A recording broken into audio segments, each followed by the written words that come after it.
Welcome. Starting from this lecture, we'll look at how we can create a waterfall effect like this. After all those VFX we've created and all those things we've learned so far, I'm gonna challenge you a bit in here.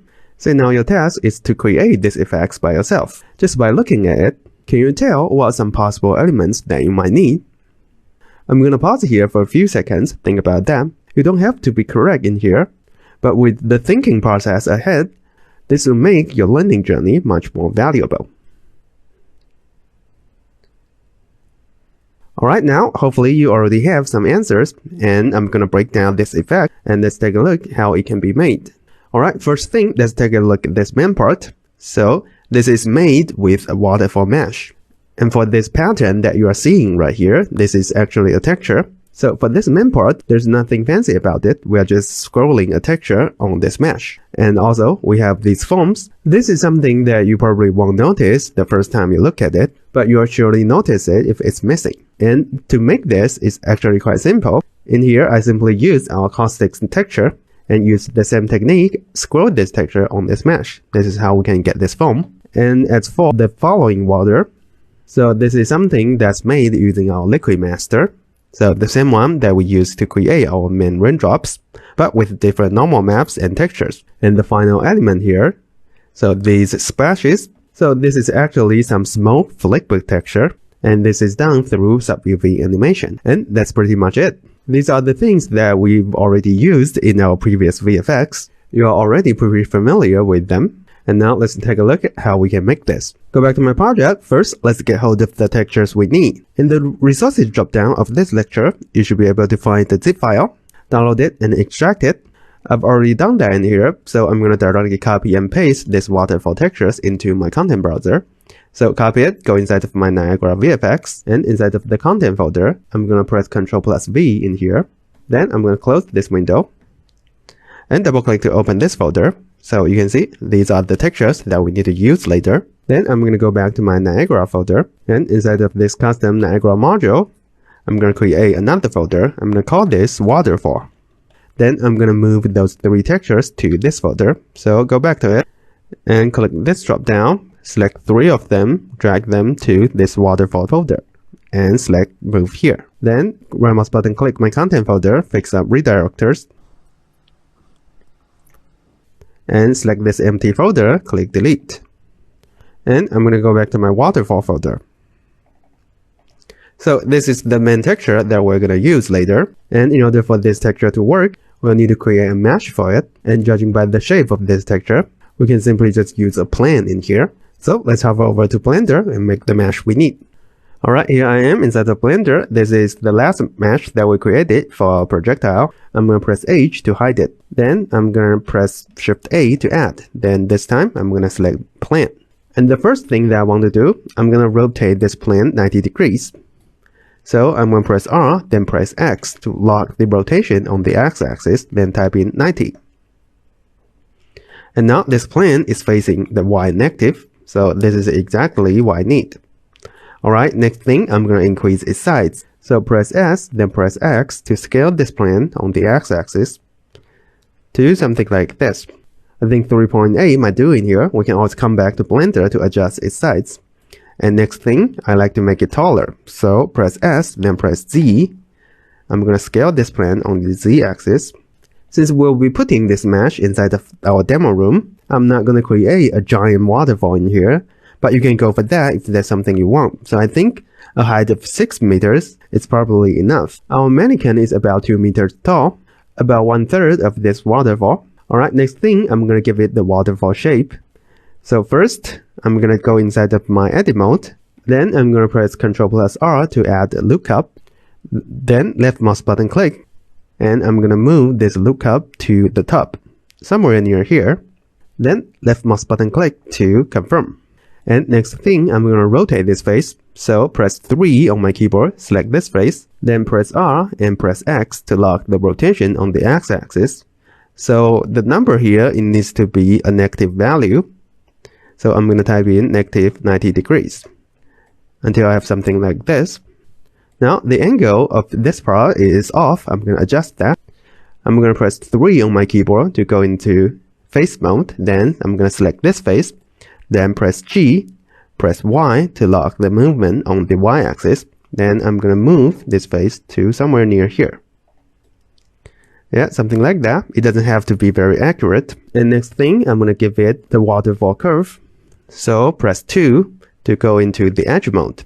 Then I'm going to select this edge, and to get hold of the curve we want, we simply need to bevel this edge. So press Ctrl plus B, then move our mouse. You can see this is what I get. And we can use our middle mouse button to add more faces to this bevel. And I think I'm going to increase its size a little bit to something like this and give it more edges. Alright, something like this. And I think I want to increase the size of this upper part a little bit. So I'm going to select this edge, then press G on my keyboard, press Y to move this edge out a little bit to something like this. Alright, and let's check those 3 important things for this VFX mesh. So first, its orientation checks out. This will be facing Y negative. That's what we need. And its pivot point. So later we might want to scale this. And in order to scale this more easily, I like to put its pivot point at here. So I'm going to move this mesh. So press tab again to go back object mode. Then have the mesh selected. First, I'm going to go to the negative Y. Then press G on my keyboard, press Z to move this mesh down to somewhere near here. Then I'm going to press this Z to go to the top view, then press G again and press Y to lock the movement on the Y-axis and move this waterfall mesh out a little bit to something like this. Alright, and this will be its pivot point later. And the last thing, let's check its UV. So I'm going to click this UV editing, then select one of the edges, press A to select all. So this is currently its UV. For the 2 faces above, later when we want to scroll this plane, in this part, the texture might be stretched too much, and I think the size of this face doesn't quite match with the size of this one right here. So I'm going to go to UV scene selection mode, just to quickly show you what I'm talking about. I'm going to select this face. You can see this is the one that I get. So I think their size are not quite right, and to get rid of this stretching issue later, we need to unwrap this mesh again. But before we do that, I'm going to first go back to my layout mode. You can see the rotation for this mesh is off, the scale for this mesh is off. Later when we unwrap this mesh, the UV unwrapping will be done based on the numbers in here. So it's important that we apply its rotation and scale before we do that. So press Ctrl plus A, then select rotation and scale. Then I'm gonna mark seam. So press tab to go back to the edit mode, then press 2 to go to the edge mode. I'm gonna use this edge as my seam. So after selecting it, I'm going to press U on my keyboard, then click Mark Seam. Alright, that's pretty much it. Then press A to select all, press U, then click this Unwrap, and go back to my UV editing mode. And you can see this is my new UV, and this is much better than the original one. Alright, I'm going to cancel UV scene selection, then go to my island selection mode. I'm going to increase the size of this island, so select it. Press G, press X to move it to the center, then press S to scale it, press X to lock the scaling on the X-axis, and to something like this. I'm going to adjust it a little bit, then scale it again, until I have something like this. Alright, this is the UV that we can use later. And the last thing, before we import it to Unreal, I'm going to go back to my layout mode, then right mouse button click to select this object, and click Shader Smooth, just to make it a bit smoother. And I'm going to export this to Unreal. So go to File, click Export, then go to FBX. And this is the name that I want to use, so SM_waterfall mesh. And I'm going to click Export FBX. And go back to my project, I'm going to import that mesh. So I'm going to drag in this SM_waterfall mesh, then click Import All.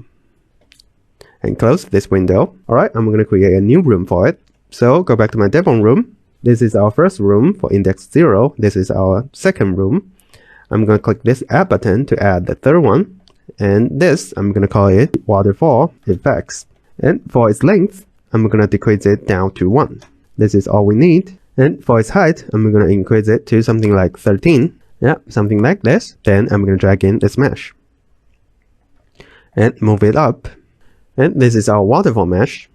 I think I want it to be a bit wider. I'm going to drag out a mannequin as a reference. So go inside of characters, mannequins, meshes, drag out this SKM many simple. So currently, I think the width is not wide enough and I might want it to be a bit taller. So go back to my Blender. In order to scale it more easily inside of Blender, I'm going to reset this pivot point of this object in Blender. So right mouse button click and go to set origin. I'm going to select origin to 3D cursor. So my 3D cursor is currently inside of world origin. Alright, something like this. Then I'm going to increase the size on the X. So press S, then press X. Make it a bit wider and make it a bit taller. So press S, then press Z. Something like this. I'm going to export this again. Go to File, click Export FBX. And override this file. Click Export FBX. Go back to Unreal. I'm going to re-import the mesh. So go to Meshes, right mouse button click, and click Re-import.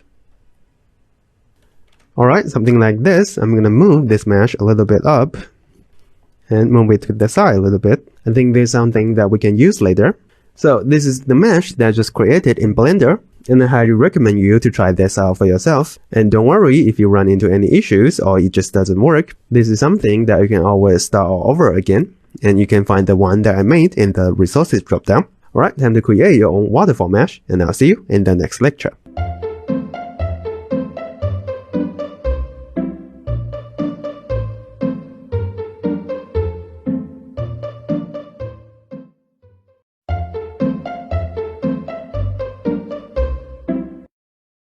Welcome! In the last lecture, we created a waterfall mesh. Currently, this is only a default mesh without materials. And in this lecture, let's look at how we can create a waterfall mesh material for it. So first, I'm going to go back to my waterfall folder, right mouse button click to create a material. So this material will only be used for waterfall. I'm going to put it inside of this folder. I'm going to name it m_waterfall master and double click to open it. So the first thing, I'm going to change this blend mode from opaque to translucent, and change the model from default lit to unlit, and take this two-sided. Alright, next thing, we'll need a texture. And I'm going to begin with our waterfall main texture. I'm going to drag this texture inside. Then I'm going to convert this into parameter. I'm going to call this waterfall main texture. And I'm going to put it into its own group. So I'm going to name it O1 textures and change its sort priority to be number 1. And plug this into emissive color. You can see this is what I get. I'm going to change the preview mesh to plane. And since this is a waterfall, apparently we need to scroll it. And for that, we'll need to use the pen nano. So bring it out. And for the speed here, we only want to be scrolling it on the y-axis. So I only want to have a parameter to control the speed y. And to do that, first I'm going to hold down S on my keyboard to bring out a scalar parameter. I'm going to call this scroll speed y and give it a default value of -0.5, I think. And if I plug this speed into this socket directly, this texture will be scrolling on both X and Y. And to get rid of that, I'm going to hold down 1 on my keyboard to bring out a constant value. A value of 0 is exactly what we need. Then I'm going to use the material function makeFlow2, combine these values together and plug this into speed. And this way, we'll be only scrolling this texture on the y-axis and plug this into UV. Alright, I'm going to click apply, and this is enough for now. So I'm going to go back to my content browser, and I'm going to create a Niagara system. Select New System. Go to Parent Emitters, select the simple mesh to burst infinite. So we'll need our waterfall to loop infinitely, and click Add, click Finish. I'm going to call this ns_waterfall, and double click to open it. First thing, I'm going to rename this emitter. So I'm going to call it waterfall main. Then right mouse button click to remove parent emitter. And I'm going to delete the scale color module since we don't need that. Go to mesh renderer, change the mesh to sm_waterfall mesh.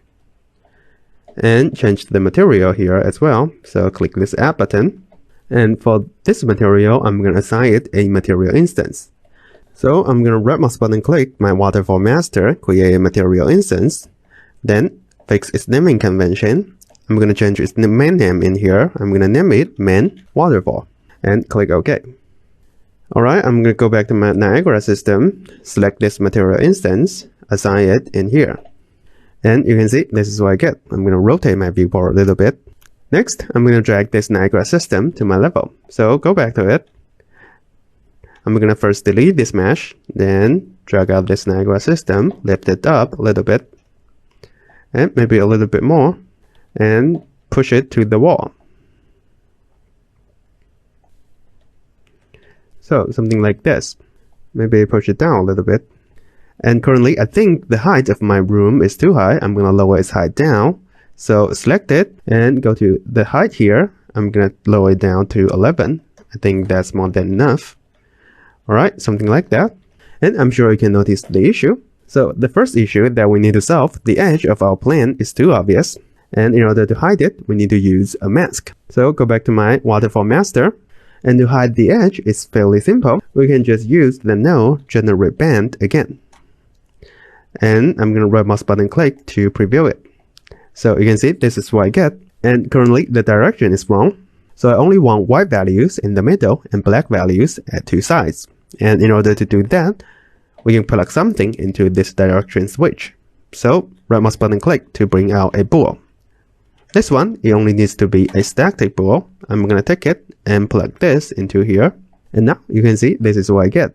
Then I'm going to hold down S on my keyboard. I'm going to call this parameter band width and give it a default value of 0.5. Plug this into the width socket. Alright, something like that. And for the sharpness here, I'm going to plug in a hard-coded value of 0. So I want very soft edges. Alright, this is something that we can directly use to hide the seam of our mesh. And I'm going to cache the result of this generate band. So drag out this pin, use a name reroute now. I'm going to call this cached band mask output.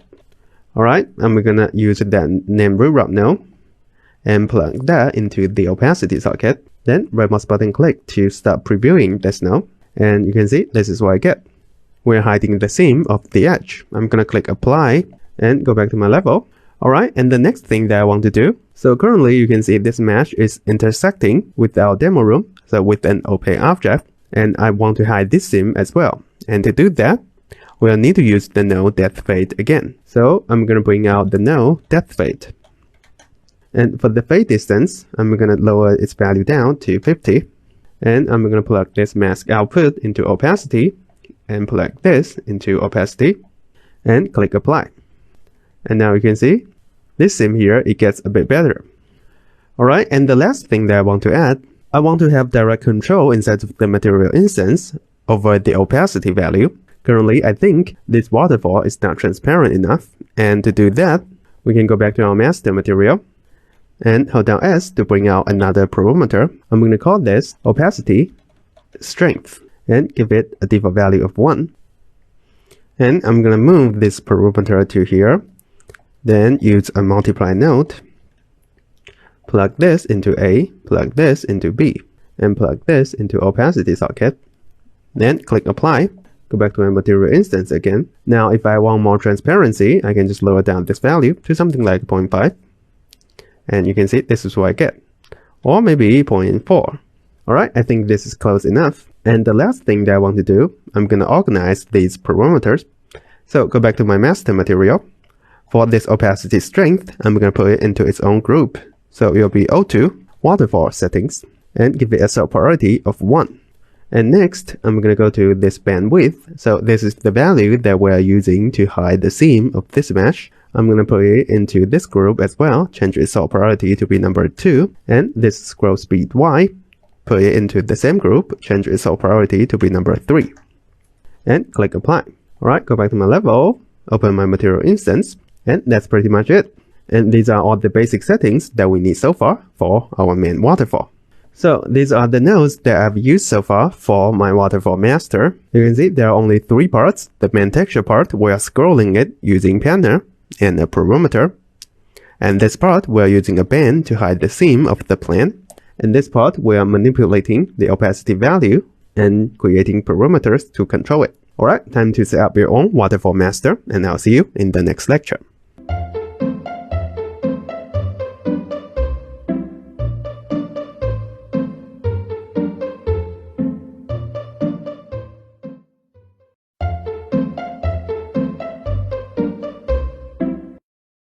Welcome! In the last lecture, we created the first layer for our waterfall. And before we move on, I'd like to add one more parameter for our master material. Currently, I think the edge of this mesh is still too obvious. I like to have more control over the bend, and to do that, I'm going to go back to my master material. So before I plug this result into this cached node, I'm going to use a power node first. So this will be controlling the fall off of this mask, and plug this into here. For the exponent, bring out another parameter. I'm going to call this bend mask fall off, and give it a default value of 1. Plug this into exponent, and I'm going to put it into its own group. So I want this parameter to be above this growth speed y, and this one is 3, this one is 2. So that means this one needs to be 3, and this one needs to be 4. Alright, and click apply. Go back to my material instance. I'm going to start tweaking this bend mask fall off. So I'm going to change it to 2, and you can see this is what I get. Maybe 2 is too much. I'm going to lower it down to 1.5. Alright, something like that. Much better than the original one. And in this lecture, we're going to add in another layer for our waterfall, which will be the refraction layer. So I'm going to go back to my Niagara system, and I'm going to select this emitter. First, go to File, click Save All, then click Pause, press Ctrl+D to duplicate this emitter. I'm going to rename it to Waterfall Refraction. So for this layer, I want it to be larger than this one, and I also want it to have refraction. So first, I'm going to adjust its size. Go to Initialize Particle. I'm going to change the mesh scale mode from unset to non-uniform. So the value of X, I'm going to increase it to 1.3. Click Play in here. And for the value of Y, I'm going to keep it the same. And value of Z, increase it to 1.2. So a bit taller than this one. And go back to my level. You can see this is what I get, a different layer. And next thing, I'm going to create another material instance for it. And I'm also going to add in some nodes inside of our master material. So I'm going to first disable this real time and enable it back when I need. And I'm going to quickly comment out this node. So these nodes here, they are generating the bend mask, and move them out a little bit. Then I'm going to go to this refraction socket. And before I plug any value into here, I'm going to first use a switch parameter. And I'm going to name this to use refraction. Because not every layer we are going to create based on this master material will need this. This switch parameter is important in here. So a default value of false is fine. And I'm going to put it into its own group. So it will be 0, 0, global control, and give it a sort priority of 1. So when this condition is true, the refraction rate that we want to use will go through to find the output. And unlike all the refraction settings that we've used so far, I'm going to handle this one a bit differently. So first, I'm going to bring out a Fresnel node. Then for this exponent, I'm going to create a parameter for it.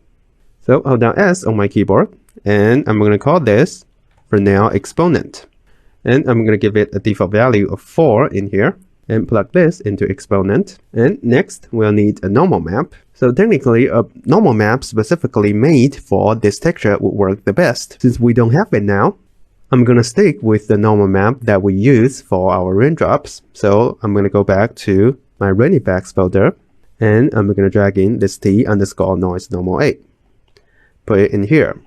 And the first thing, I'm going to convert this into a parameter. I'm going to call this waterfall normal.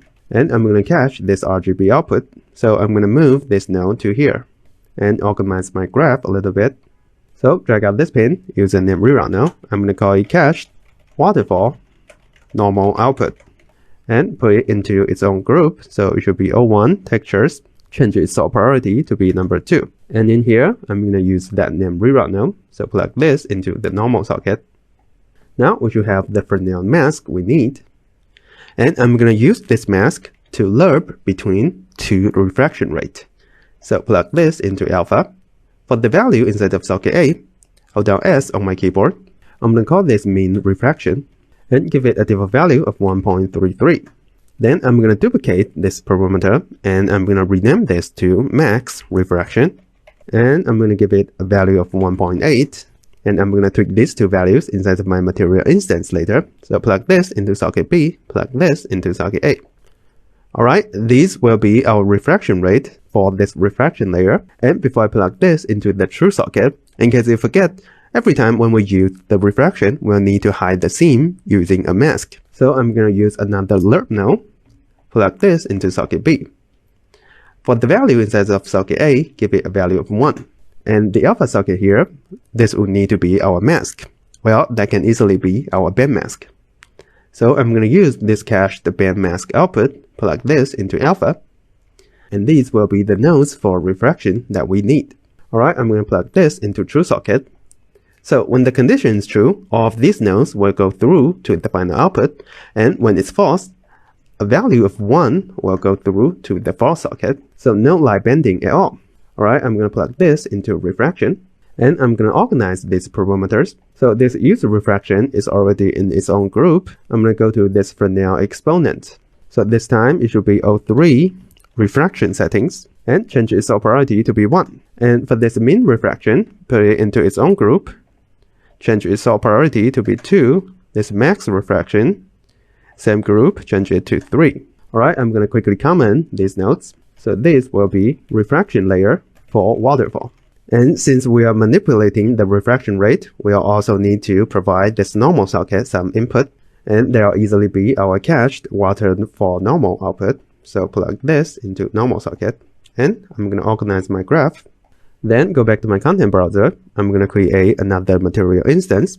So go to this waterfall folder.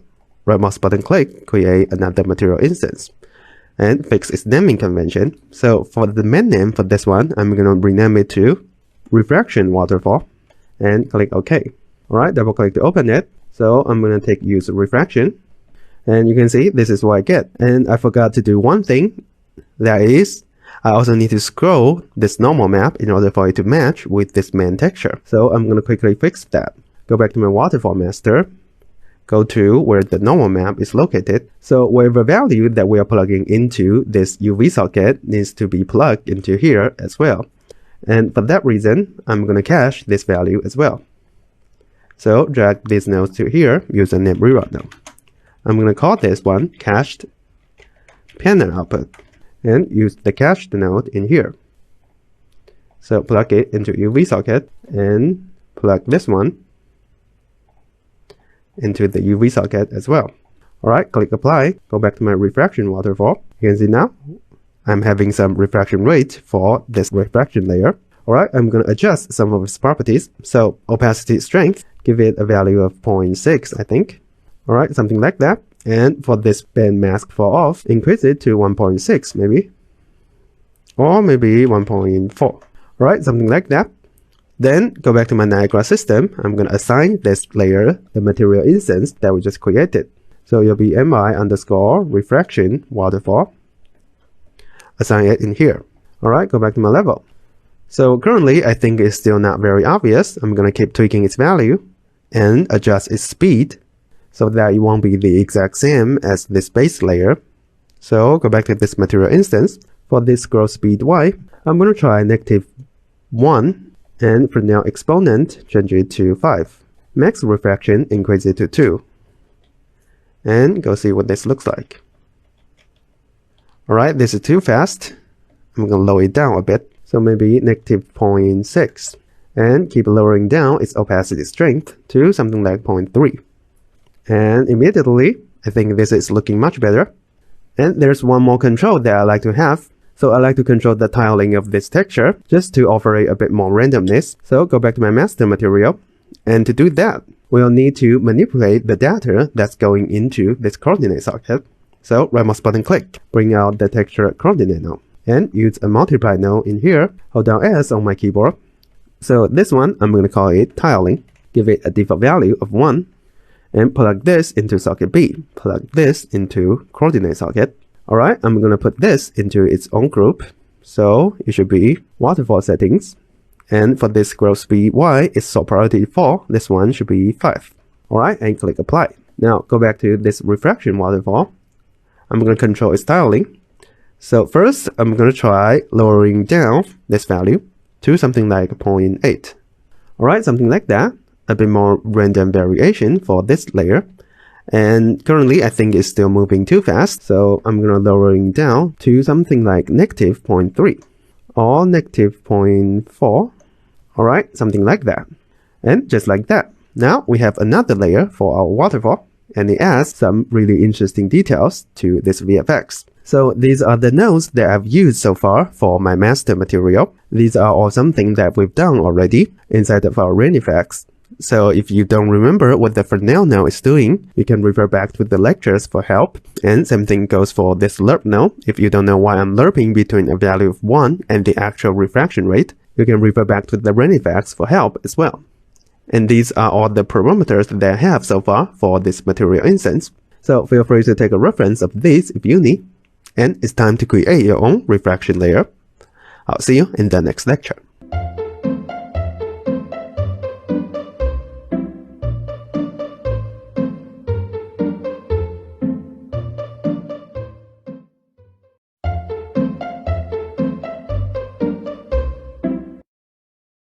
Welcome! In the last lecture, we created another layer for our waterfall.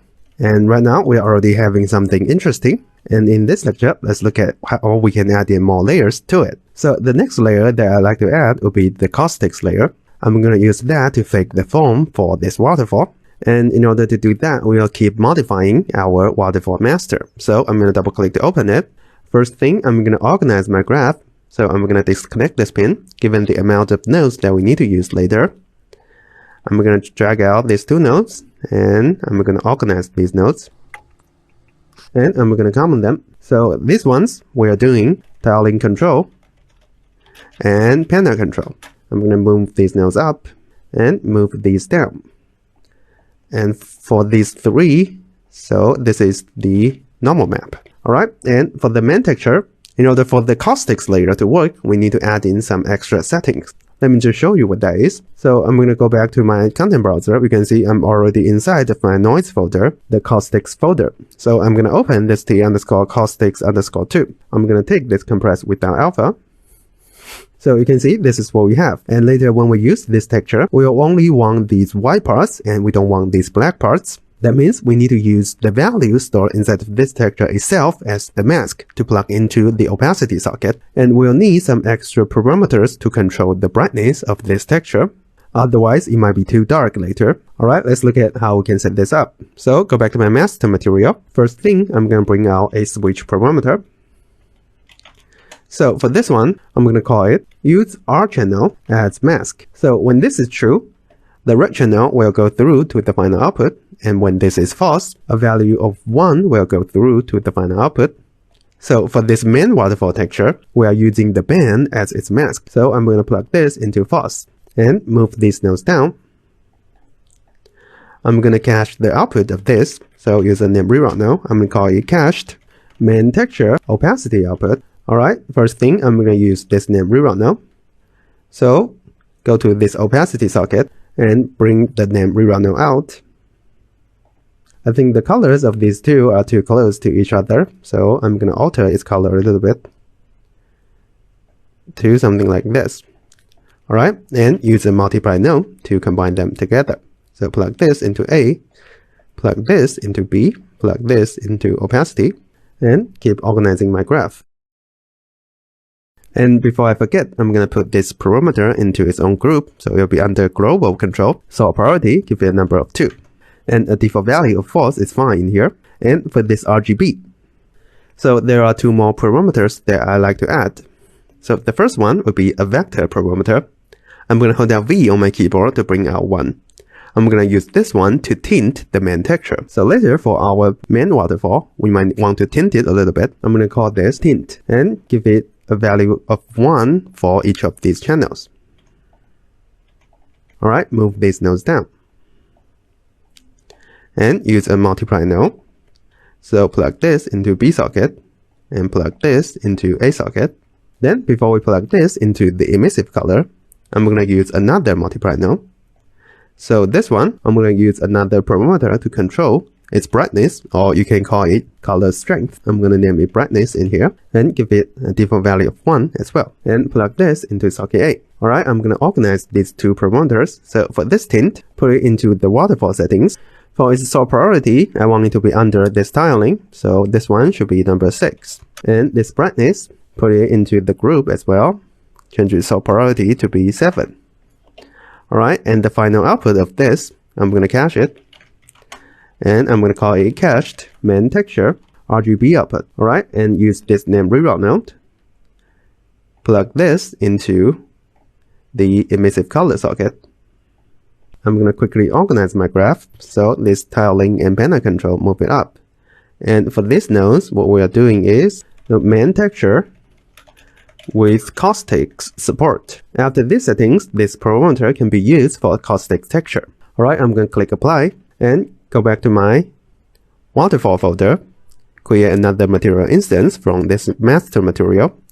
I'm going to rename this one to caustics waterfall and click OK. Alright, I'm going to tweak some of its settings. So first, for this main texture, I'm going to fill in the caustic texture. I think this number 2 here will work, and change the preview mesh to plane. So you can see this is what I get, and I'm going to take this use archer node as mask. And now I can barely see that. So I'm going to increase its brightness to something like 5 to begin with. And you can see this is what I get. Alright, I'm going to use this in my Niagara system. So go back to my Niagara system, go to File, click Save All. Then click Pause in here. I'm going to duplicate this waterfall main, so press Ctrl+D to duplicate it. Change its main name to waterfall caustics 1. So later, I'm going to create a second one for it. For this material, change it to mi_caustics waterfall.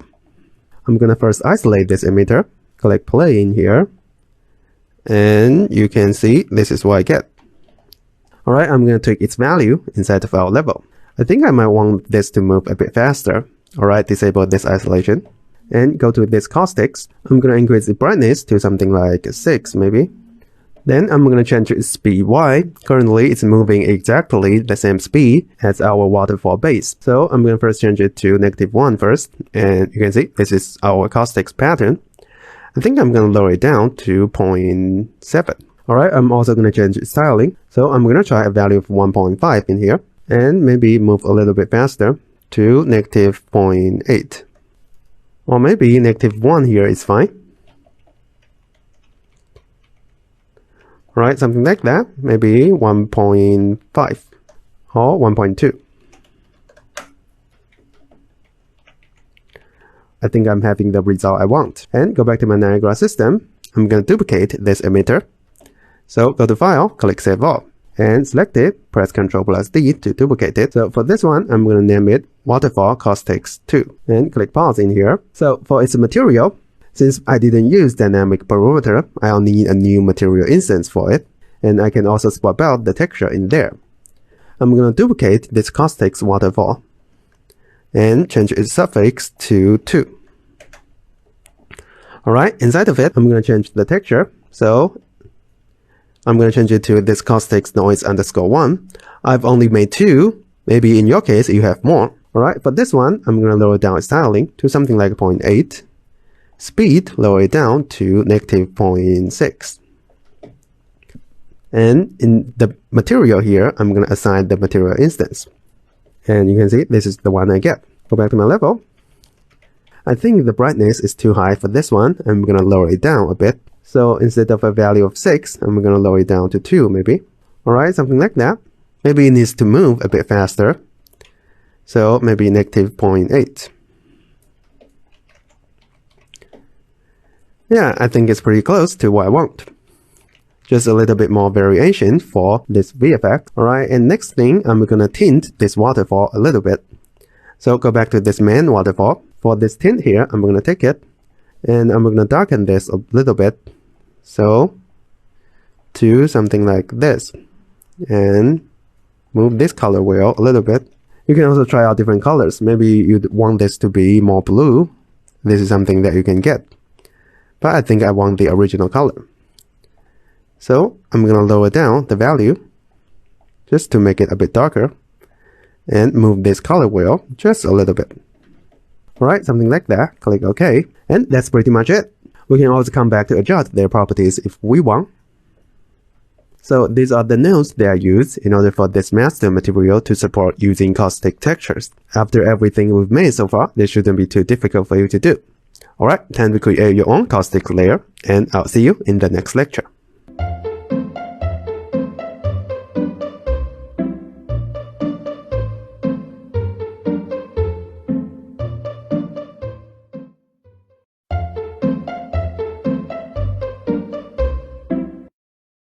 Welcome! In the last lecture, we created some caustic patterns for our waterfall, and this is what we have so far. Now, before we move on, I'd like to take some of the properties of this waterfall. So I'm going to go to this mi_refraction waterfall. So currently, I think I'm not very satisfied with how this layer looks.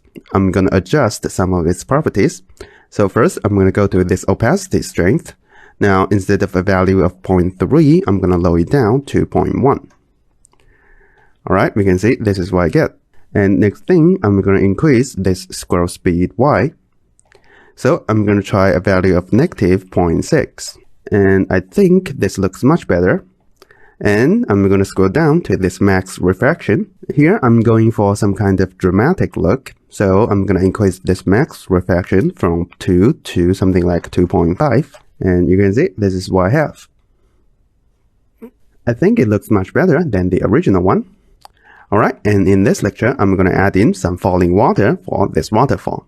And for that, we'll need to use our liquid master. So I'm going to go back to my material folder. And for this liquid master _ diaphragm, I'm going to create another material instance. And I'm going to fix its naming convention. So I'm going to change its main name to falling water and click OK. Then I'm going to move this material instance to this waterfall folder. Select move here. Then go back to it. Double click to open it. I'm going to swap out the textures. So for this liquid normal map, this will be this T_falling water. So take this, fill this one in. And for this raindrop mask, I'm going to select this one and fill it in. And you can see this is what I have. And next thing, I'm going to use this material in my Niagara system. So go back to my waterfall Niagara system. First, I'm going to comment these emitters. So for these two, they are waterfall main and refraction layer. And for these two, so they are the caustics patterns. So I'm going to call them waterfall caustics layer. Then I'm going to create another emitter. So right mouse button click to add an emitter and select simple sprite burst. I'm going to change its name to falling water. And first thing, I'm going to change its material. So go back to my content browser. I'm going to select this falling water diaphragm, click this icon. Then go back to it. And I'm going to start from the top. So first thing, go inside of emitter state, change this from once to infinite. Then delete spawn burst instantaneous, add in spawn rate. So I think I'm going to start with the number of 150. And you can see this is what I get. Alright, next thing, go down to initialize particle. For its lifetime, change it to a random value. So I think a value between 0.8 and 1 second will suffice in here. Then for this sprite size mode, change this to random uniform. So I think I'm going to begin with a value of 150 and 200. And you can see currently my falling water, they are all overlapping with each other. So I'm going to add in the module shape location and change this to box plane and change it to plane. So for the plane size, I'm going to start with a value of 400 for the X. Yeah, something like this. Then I'm going to use the module at velocity to move this falling water. So for the velocity, I'm going to change the value for the Z to 0 and give the Y-axis a value of 100. For this speed scale, I think a value of 1 will do the job. And I also like to adjust their position offset. I want to push them along the Y-axis. So go back to initialize particle, take this position offset. I'm going to first try a value of 100 units. And you can see this is what I have. Maybe a little bit more, maybe 200 units or 150. Alright, something like this. Then go down to particle update. First module, I'm going to add in scale sprite size. So after some experimentation and browsing through some reference images, I found out that a curve ease in would work the best for this falling water. And you can see this is what I have. And I'm going to go back to initialize particle. I'm going to change this sprite rotation mode from unset to random, just to offer a little bit more randomness.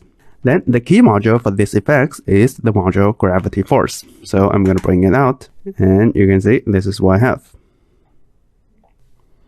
Then the last module that I'm going to use will be the dynamic parameters. So first thing is for now exponent.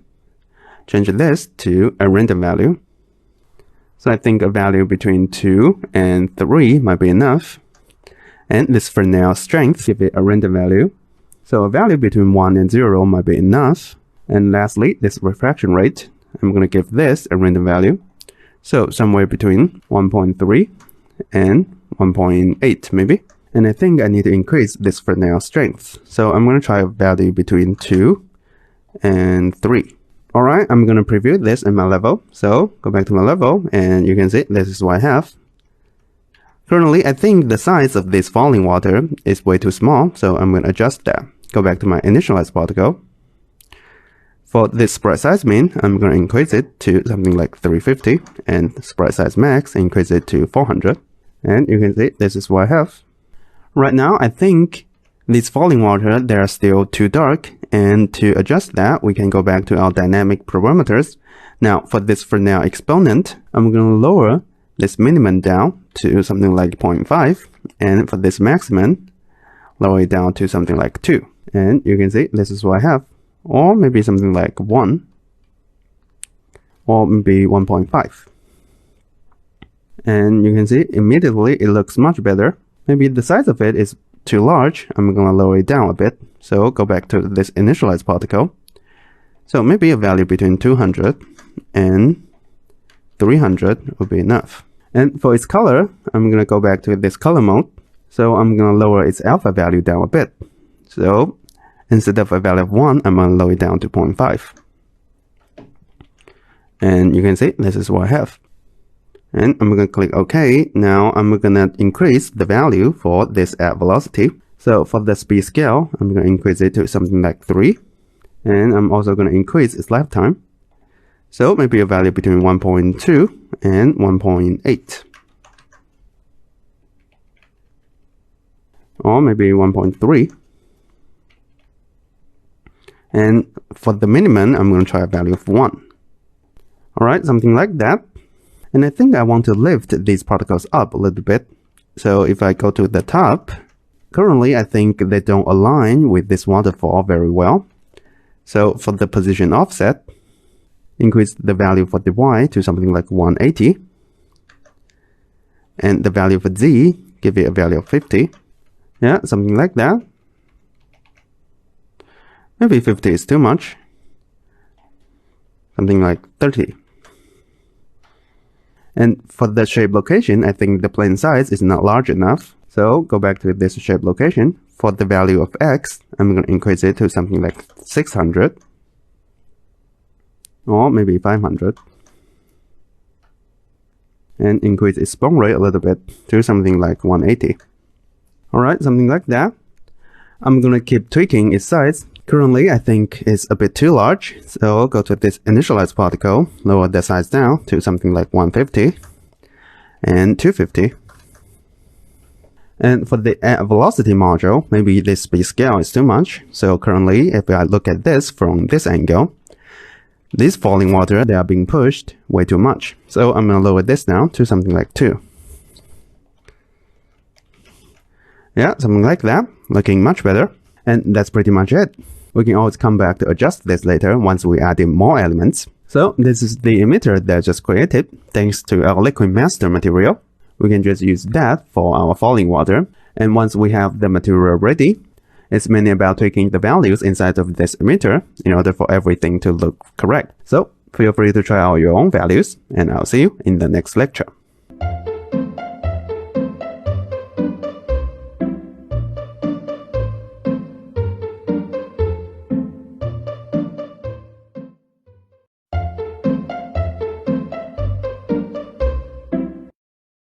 Welcome! In the last lecture, we added in this falling water for our waterfall effects. And before we move on, I'm going to keep tweaking its sides. So go back to my Niagara system. Inside of this initialized particle for my falling water, for the sprite size max, I'm going to increase it to something like 320. And for the sprite size min, I'm going to increase it to 180. Something like this. Yeah, I think this makes much more sense. And the last element that I'm going to add in is the waterfall splashes. And for that, we'll only need to use some smoke textures to fake it. So first, I'm going to go to this textures folder inside of the file VFX. inside of the smoke folder. So I think this texture 2_6 smoke 3 will work the best. You can try out different textures, but keep in mind that you want to use some white smoke and not black smoke. Otherwise, these effects won't make sense. Alright, I'm going to copy this texture to my folder. So select it and drag it to my waterfall folder. Select copy here. Since this is a flickbook texture, I'm going to go to my material folder and I'm going to create a material instance from this sub-UV master. So right mouse button click to create one, fix its naming convention. For its main name, I'm going to call it waterfall splashes and click OK. Then move this material instance to my waterfall folder, select move here. Then go inside of it, swap out the texture. So select this small texture and fill it in. So this is an 8x8 texture, keep that in mind.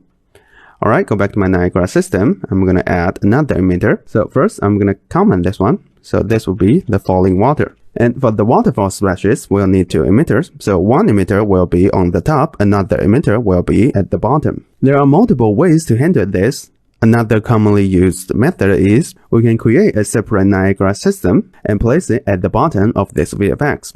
You can do that if you want. And here I'm going to put everything inside of one Niagara system. So first I'm going to create a simple sprite burst. Then I'm going to rename it to splashes top. Then swap out its material. So go back to my content browser. I'm going to select this splashes, click this icon. First thing, I'm going to change the sub image size. So it'll be 8x8. Then I'm going to give it the sub UV animation module. And change the sprite renderer to this sprite renderer. And keep everything else at default. Alright, that's the basic setup for this emitter. Then I'm going to start from the top. So first, go back to emitter state, change this to infinite. In order for me to see better, I'm going to isolate it. And you can see this is what I have, some small smoke. Then next thing, I'm going to use spawn rate. So for the spawn rate, I think a value of 100 will be enough. Then next thing, I'm going to go to initialize particle. For its lifetime, give it a random value. So somewhere between 0.5 and 1.2. Now for the sprite size mode, right now I can barely see the smoke. I'm going to increase its size significantly. So change this to random uniform. I'm going to try a value of 200 and 300. And I still can't see any smoke. So to get rid of the bug, I'm going to add in the module spawn burst instantaneous and disable it. And you can see I have my smoke back. Alright, I'm going to disable isolation.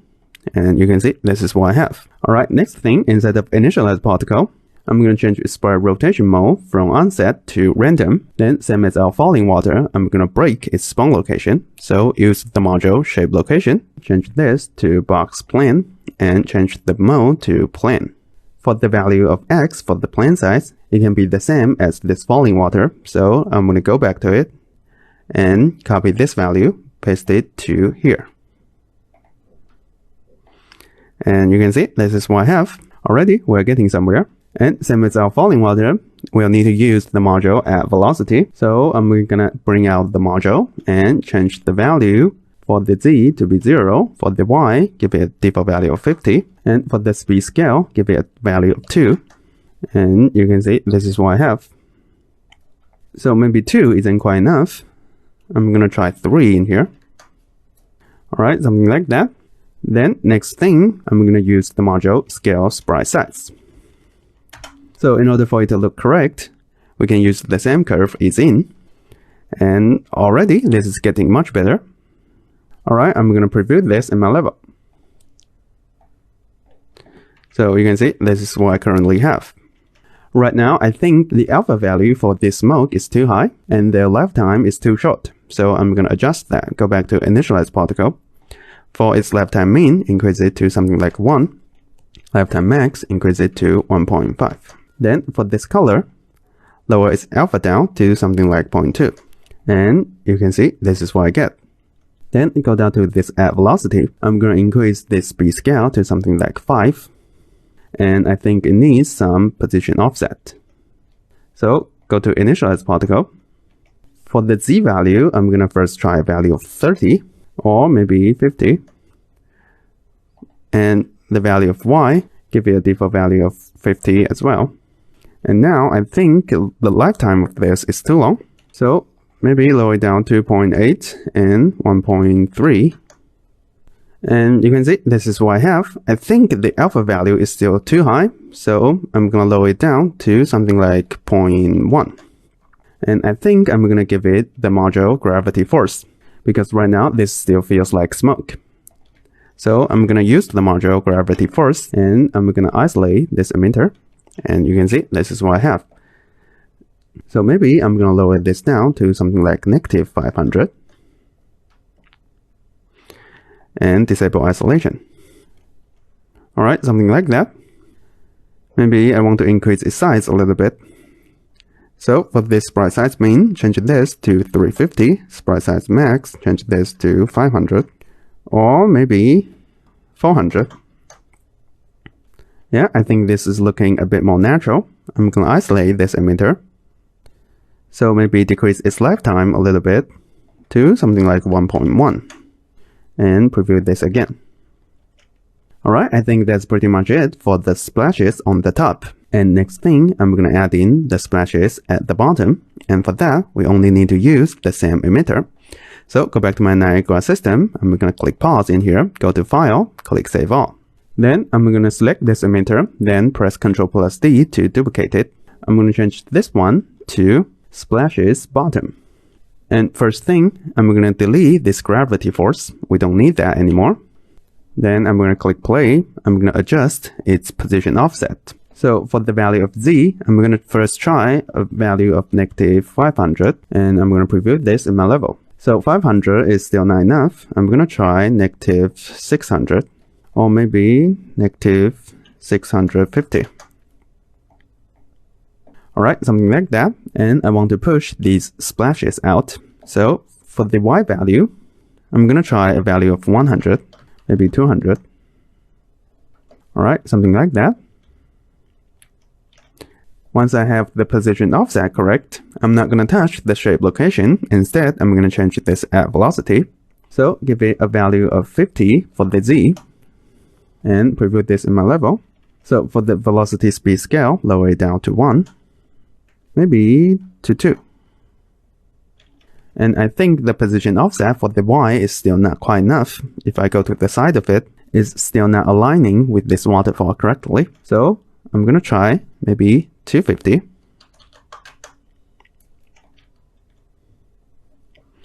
Or maybe 280. Something like that. Then I'm going to lower its lifetime down. So to somewhere between 0.5 and 0.8. And I'm going to keep pushing this y value. So maybe to somewhere near 320. And lift it up a little bit to something like negative 600. And lower its size down. So right now I think a value between 200 and 300 would be enough. And increase its spawn rate to 200. Alright, something like that. Maybe negative 600 for the position offset is not enough. So maybe 620. Alright, something like that. That's pretty much it for this effects. And the last thing that I'm gonna adjust is this waterfall man. For its opacity strength, I'm gonna lower it down to something like 0.3. Then for this tint, the value here entirely depends on where you want to put your waterfall. This value here needs quite some tweaking in order to make this waterfall blend with our scene well. And in here, I think I'm going to reset it to default. Since we are putting this inside of our demo room and our demo room is quite dark, I think its original color will blend well with this scene. Then for this scroll speed y, I'm going to increase its value to negative 0.7 just to make it move faster. Alright, something like that. And there you go, we have our waterfall effects ready. After adding all those elements into it, this is what we can get. Looking pretty cool. So this waterfall effects, it needs everything we've learned and we've created so far. And this is a combination of material effects and Niagara. But this is not the only way we can approach it. If this is the kind of waterfall they want to use in a stylized scene, you might only need to use material to create it.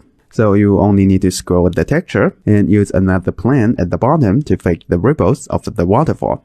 And same with this one, you'll need to have some caustic pattern, but in a more stylized way. So hopefully after this one, you'll understand how this type of effects is created, and thanks to all the master materials we've created so far.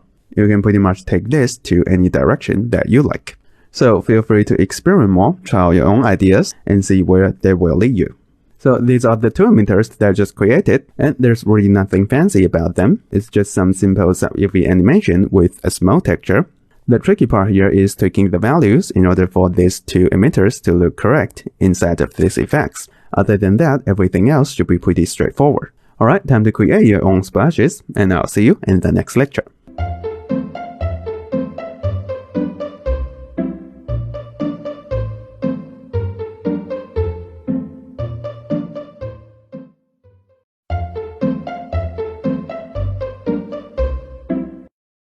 Welcome back. Up until this point, we've already used Niagara to create many different types of VFX, and there's still so much more that we can do with it. For example, we can use Niagara to sample different objects. So in this lecture, let's look at how we can sample a texture using Niagara. First, I'm going to create a room for it. So I'm going to click this demo room and go down to it, click this add button to add a new room. So for this third room, I'm going to call it sampling objects. Then I'm going to lower down its height to 7. And I'm going to drag in another demo display. So go to my first room, I'm going to duplicate this demo display and drag it to my third room. And first thing, I'm going to change its name to sample texture.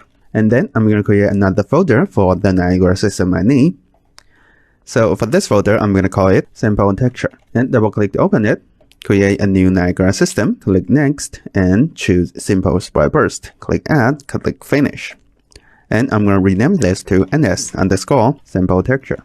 Double click to open it. So the first module that we need for sampling texture is actually called sample texture. And you can see it's right there. I'm going to select it. And right away, you can see I'm getting an error message. And if I go to the Niagara log, you can see this function called sample texture 2D does not work on CPU sims. So in order for this to work, we need to use GPU compute sim. So I'm going to change this to GPU compute sim and select fixed bounds. Alright, go back to this module. You can see in here, we can specify which texture we want to sample.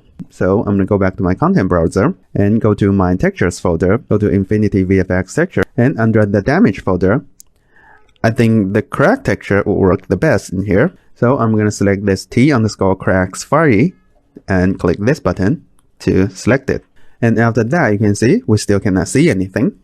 And that's because we need to specify its UV. In other words, we need to specify the position of the particles in order for the sampling to be successful. And for that, I'm going to use a new module to do it. So first, I'm going to move this sample texture to be above this initialized particle, because later there's one parameter this module is writing to that we need to use inside of this initialized particle module. Alright, next thing, I'm going to delete this spawn burst instantaneous, and I'm going to change this emitter state from 1 to infinite. So far, we've only been using spawn rate and spawn burst, but those are not the only ways that we can spawn particles. There's another one that we can use, and it's called spawn particles in grid. So I'm going to select this one, and you can see right away I'm getting an error message, and here it says we need a new dependency module grid location. So I'm going to click this fix issue, and you can see this is what I get. The reason why I want to use this module is you can see in here we can specify the x count, y count, and z count. And we can use x and y to be our UV. In that way, we can specify where we should put those particles to sample the texture we want. So first, I'm going to change the z count to be 0, because we're only sampling a 2D object. Only having x count and y count will be enough. And for the x count, I'm going to change it to 256. Y count, change it to 256 as well. So this can be our resolution. And you can see later, this will be the size of our texture. Then I'm going to go down to this grid location. And there's one property that we need to specify in here, and that is this XYZ dimensions. So currently you can see this is padding per cell. That means the gap between each particle will be 10 units, and I don't want the number to be this large, so I'm gonna lower them down to 1. And now you can see this is our new size for our texture. And next thing, I'm gonna move this grid location to the top in this stage. The reason for that is, if I go to this icon here and click Show Parameter Rights and click this drop down, later I'm going to use this normalized array location to be the UV of our texture. So go back to this sample texture.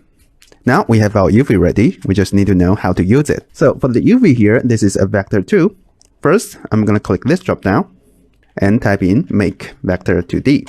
And now we have individual control over X and Y. So for the X, I'm going to click this drop down again and use the dynamic input make float from vector. And for the vector here, I'm going to use this normalized array location. So go back to sample texture and I'm going to click this drop down, type in normalized, and you can see this is the output parameter the grid location is writing to. So I'm going to select it, and this will be my X. For my Y, I'm going to be doing the same thing. So use the dynamic input make flow from vector and change this to normalized array location. For the channel here, I'm going to change it to Y.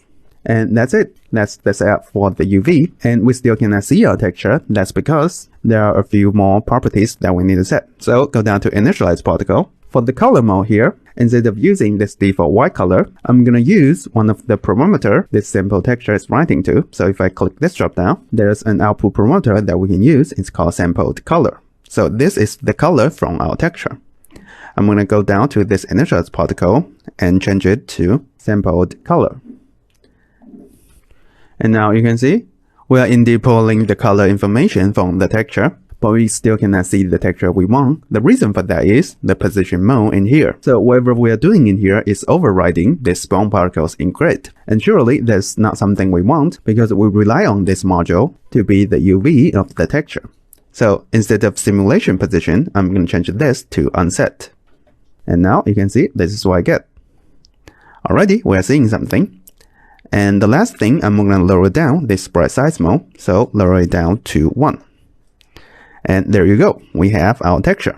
All right, I'm going to drag in this Niagara system to my level. So go back to it and go inside of the sample texture folder. I'm going to drag out this Niagara system, lift it up a little bit, and I'm going to rotate it 90 degrees so that this Niagara system will face us. All right, something like that, and lift it up a little bit. And there you go. We are using the Niagara system to sample a texture that we have. And it's time for a challenge. So a challenge is allowing you to use grid location and sample texture module to sample texture through Niagara. So these are the modules that I've used.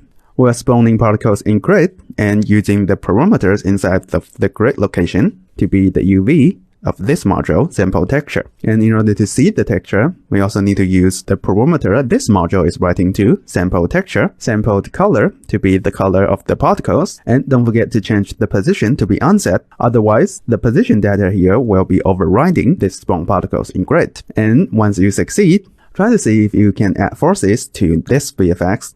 After all those VFX that we created, I'm sure this step will be very easy for you to do. And by using different forces modules in here, we can create some really interesting motion graphics. Alright, pause the video now and give this a go, or come back if you need help. Welcome back. How did that go for you? Hopefully that wasn't too hard for you to do. Now let's look at how I will add more forces modules to this VFX. So double click to open my Niagara system. The first thing that I'm going to change, so I'm going to go to this initialize particle, and for its lifetime mode, I'm going to increase the value here significantly. So change this to random, and for the lifetime mean, change it to 5. Lifetime max, change it to 8. So this will make this VFX to stay longer in our level. And also, I'm going to change this loop duration. I think I'm going to increase it to 6 seconds.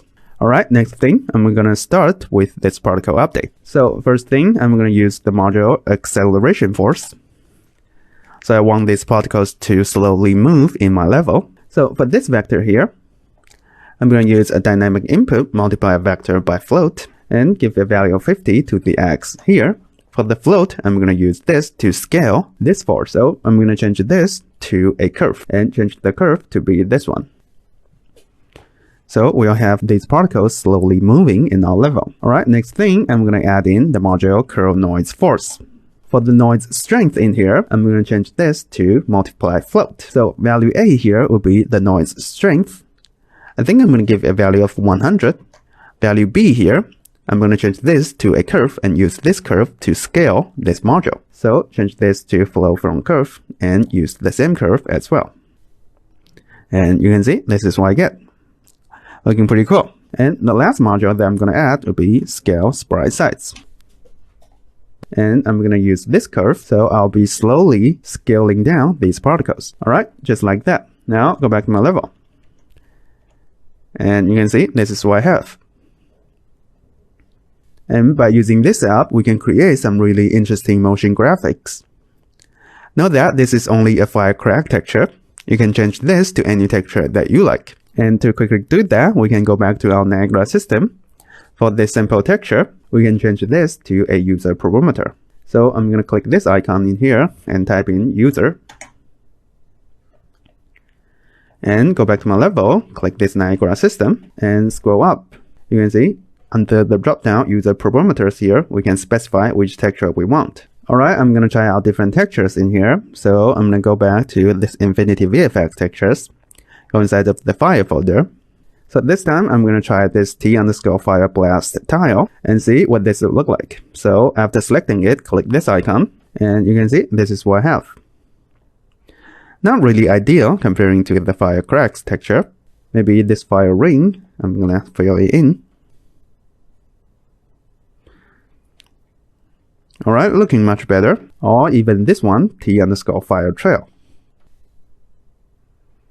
And you can see this is what I have. So I think this firecracks will look the best in here. And you can use this one to try out different textures if you like. Alright, there's one more thing that I want to show you. So I'm going to go back to my Niagara system. So the texture we are sampling here, it has alpha channel. We can use it to kill certain particles that we don't need. What do I mean by that? So first, inside of the particle spawn stage, I'm going to bring out the module kill particles. I'm sure you are already pretty familiar with this module. So by taking this boolean here, we will be killing all the particles. Since the texture we are sampling here, it has alpha channel, I want to eliminate the particles that are sampling the transparent background. In that way, we can have a more optimized effects. How can we do that? Well, first, we need to change this to another dynamic input. So you can see the suggested one is this set bool by flow comparison. That's exactly what we need. Alright, after selecting it, we can compare to flow in here, and we can specify the condition in here. If this condition is true, the bool will be true, and those particles will be killed. So for the value A in here, I'm going to change this to make float from linear color. And for the linear color in here, I'm going to change it to sampled color. So this value here, this is the color information from the texture. I'm going to change its channel from R to A. And for the value B in here, 0 is fine. And for the comparison type, I'm going to change this to A equal to B. So this means if the particles here, they are sampling the transparent background, I'm going to kill them. Since those are something that we cannot see, there's no reason for us to keep them. And that's pretty much it. Alright, go back to my level. And this is my final effects. Looking pretty cool. If you think the resolution is not high enough, you can change the spawn count in spawn particles in grid to have a higher resolution.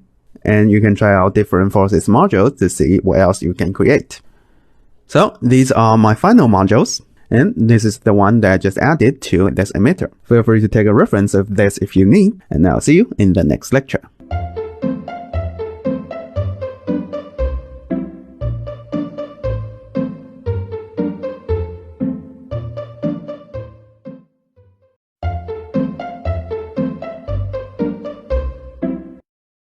Welcome! Starting from this lecture, we'll look at how we can create a dissolving static mesh effects like this. So to create an effect like that, apparently we need to get hold of some static meshes first. For that, I'm going to create a new folder for it. So right mouse button click, select new folder. I'm going to call this one dissolve SM. And in here, I'm going to use the chair from the starter content as the static mesh. So in the resources dropdown of this lecture, you should be able to find a zip file, download it, and extract it. I've already done that in here. So you can find the folder called starter content chair. I'm going to copy this folder and paste it in my content folder of this project. So press Ctrl+V to paste it, then close this window. And inside of this folder, you can see this is the static mesh that we're going to use. So first thing, you'll need to reassign the material in here. By default, you'll be using this work rate material. So select this mchair_default, click this icon, and then you also need to reassign the textures. So double click to open this material and go to the texture sample in here. So for the first one, you'll need to use this t_chair_m. So click this icon. And for the second one, this is the normal map. So select this texture, click this icon, and click apply. And now you can see we have the chair ready. Next thing, I'm going to move these assets to the folder. So select all of them and move them to this dissolve SM, select move here. And after that, right mouse button click to fix up redirectors, then delete this empty folder. So select this folder, press delete, and go back to this dissolve SM. Now that we have the static mesh ready, what do we need to do next? So in order to create the effects that you just saw, there are actually a few steps that we need to take. So first, in order to dissolve something, apparently we need to sample it. And the module that we can use to sample a static mesh is called static mesh location. So let's look at how we can set this up. Go back to my project. I'm going to right mouse button click to create a new Niagara system. Click next, select simple sprite burst, click add, click finish. I'm going to name this one ns_dissolve SM and double click to open it. And first thing, I'm going to go to the properties here and change this from CPU to GPU compute sim. Then take fixed bounds. In order to have a correct sampling, we'll need to spawn a lot of particles, and there'll be something very expensive for CPU sim. Alright, next thing, I'm going to go down to this emitter state and change this from once to infinite. Then I'm going to delete this spawn burst instantaneous, use spawn rate instead.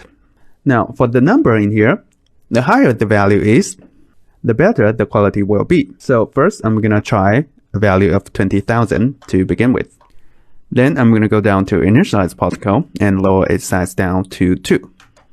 Alright, we can see this is what I get. And next thing, I'm going to bring out the module. So it'll be static mesh location. And here we need to specify which static mesh that we want to sample. So I'm going to select this SM chair, then click this icon and click this icon. And you can see this is what we have. Already we are getting somewhere. And the next issue that we need to solve, currently we are in desampling the chair, but we are using a bunch of white dots to do so. And that really isn't too ideal. The reason for that is if I go to my sprite renderer, you can see we're using this default sprite material. And this is never going to work if this is our final setup. So the next thing we need would be a material. So the emitter itself, it needs to be using the same material as the static mesh itself in order for the sampling to be successful. So let's look at how we can set this up. Go back to my project. I'm going to duplicate this m_chair_default. And I'm going to change its suffix to Niagara. So this will be the material that our emitter will use. So go back to my Niagara system. I'm going to assign it this material. So click this icon and you can see this is what I get. Not really ideal. Now all the particles, they become gray. And that brings us on to our next step, which is a custom module for UV. So same as sampling a texture, we also need to specify the UV here in order for the sampling to be accurate.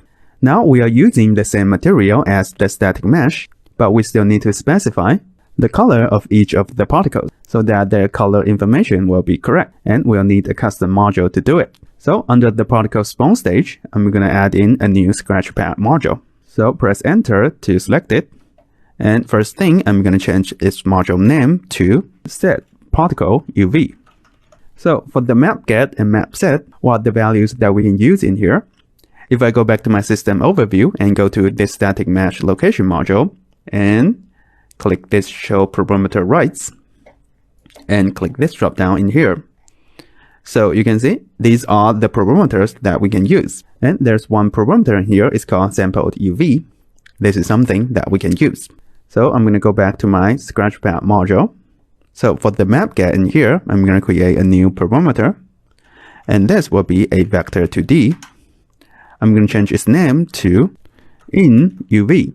So later we can fill in the sampled UV to this input. For the values that we're going to set in here, it can simply be a dynamic parameter. How does this work? So if I go back to this material, this m_chair_Niagara, double click to open it. So in order for this to work, we need to specify the UV in here. And in order to communicate with this material, we can just use dynamic parameter. And we can use the value parameter 1 and 2 as its UV. And later in our custom module, we can just set this dynamic parameter. And this way, we can get the correct UV we need. Alright, first thing, I'm going to change its parameter index from 0 to 3. It's considered a good practice to do this because this is how Unreal handles it as well. By using the last dynamic parameter in here, we are leaving out the other 3. If you recall, we can have up to 4 dynamic parameters inside of one material. And just in case, in the future, we might want to use other dynamic parameters to do something else. So this is saving some spots for the future. Alright, for the parameter 1 and parameter 2, I'm going to combine them using the function makeFlow2. And plug this into Y. So plug the result of it into the UV socket. Plug the result of this into the UV socket. And click apply. Go back to my Niagara system. Now, the value that I'm going to set in here will be dynamic parameter. So type it in, and it'll be this dynamic parameter 3. Plug this in UV to here. Since we're only using the first 2 values, the other 2 here won't matter. So don't worry about them. Alright, click apply, and go back to my system overview. For this set particle UV, I'm going to fill in the sampled UV. There are 2 we can use, and the result is actually the same. In here, I'm going to use the one from the namespace particles. So select it, and you can see this is what we have. Much better than the original look. Next thing, I'm going to drag out this Niagara system to my level. So go back to my level, I'm going to duplicate this demo display and change its name to Dissolve Static Mesh. And I'm going to drag out this Niagara system. Lift it up a little bit, and I'm going to rotate it 90 degrees so that it'll face us. And you can see this is what we have. Apparently, we have more issues to solve. So right now, we are in desampling the static mesh, but the result isn't really accurate. And also, we cannot change its color inside of this emitter. So if I change this to something reddish, you can see it's not affecting all of these particles. And we'll look at how we can solve these issues in the next lecture. So these are the modules that I used so far. Unlike sampling a texture, since we are sampling a 3D object in here, we need to handle its UV differently. And in here, I'm using a dynamic parameter to directly set the UV inside of the material, and we'll need a custom module to do it. Comparing to all the things that we've done so far, this should be fairly simple for you to do. Alright, time to sample your own static mesh, and I'll see you in the next lecture.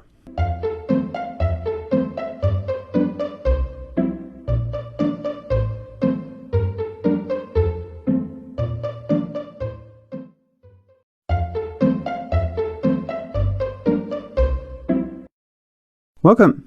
In the last lecture, we successfully sampled this chair using Niagara. And in this lecture, let's look at how we can make it much better. So the first issue that I like to solve is, you can see all these particles, they are square. So actually, there are planes, and there are planes that will be always facing us.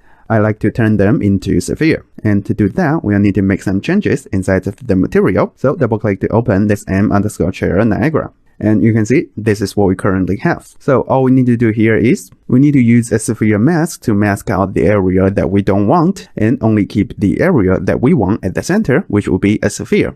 And by using that material, we should be able to get the sphere back. And to do that, we'll need to change the blend mode of our material. If you recall, up until this point, we are using the socket opacity to achieve things like fading our particles out, masking out areas that we don't want.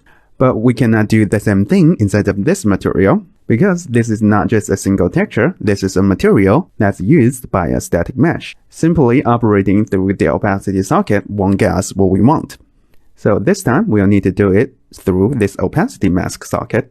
Hey, this is me from the future. One thing to correct here is, if you change the blend mode from opaque to translucent and plug the mask into the opacity socket, you should still be able to get the same result. The most important reason here why we need to use the opacity mask is, comparing to achieve the translucency through opacity socket, opacity mask is much cheaper option. And that's why it is commonly used in things like foliage, where we need to have translucency on static meshes. Alright, back with the Omi. So I'm going to change this blend mode from opaque to masked. And after that, we'll have access to this opacity mask socket. So this is a commonly used technique in things like foliage or any other meshes that you want to dissolve. And now all we need to plug in is a node, radial, gradient, exponential. So this node here, it will generate a white dot. And if I plug this into the opacity mask, you can see this is what I get. I'm going to delete this multiply node since we're not using it. and organize my graph a little bit. Now, after I click apply and go back to my level, you can see I'm having the spheres that I want. Alright, that's one issue solved. And next thing, in order to have a more accurate sampling, we'll need to handle the sprite facing and particle color.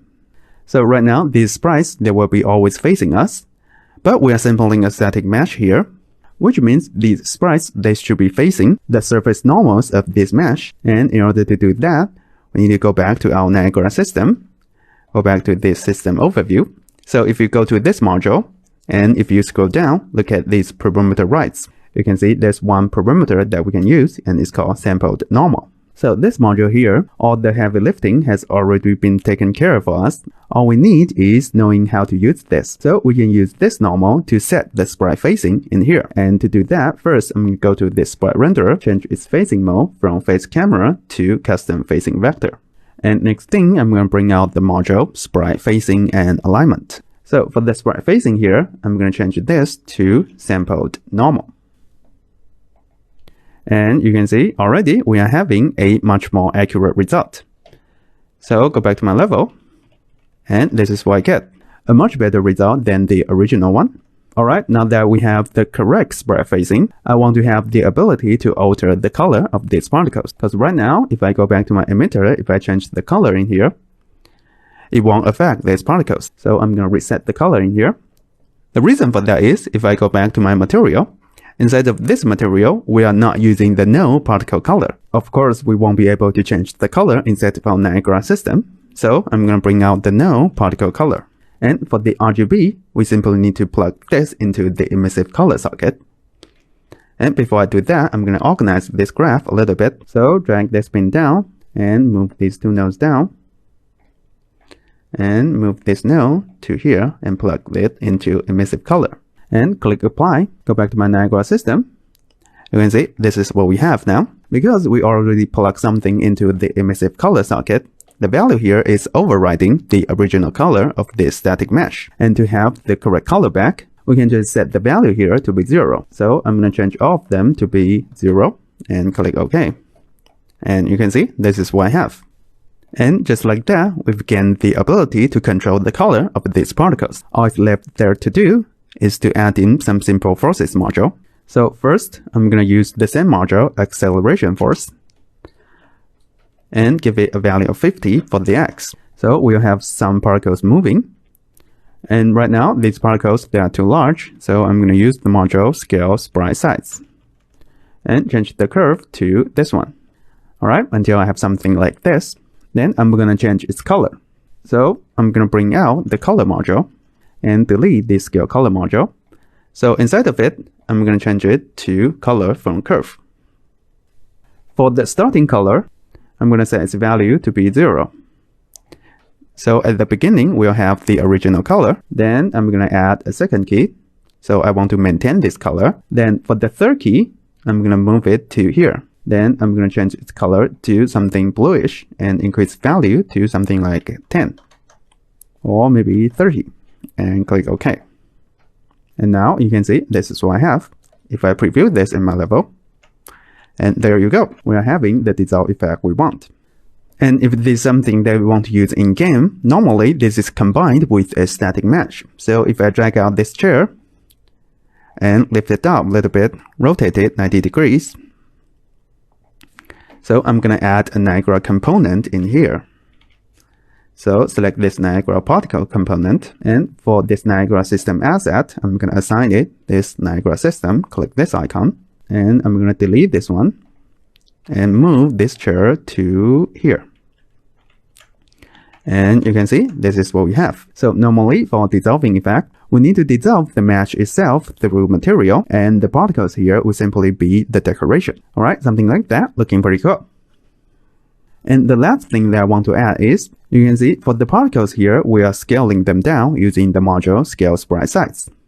But besides that, I'd also like to fade them out, same as our other VFX. And to do that, if I go back to my material, we'll need to make use of this alpha channel. But which socket should we plug in here? Well, same as this node, we can use the socket opacity mask. So if I use a multiply node to combine these two values together, I should have the effect I want.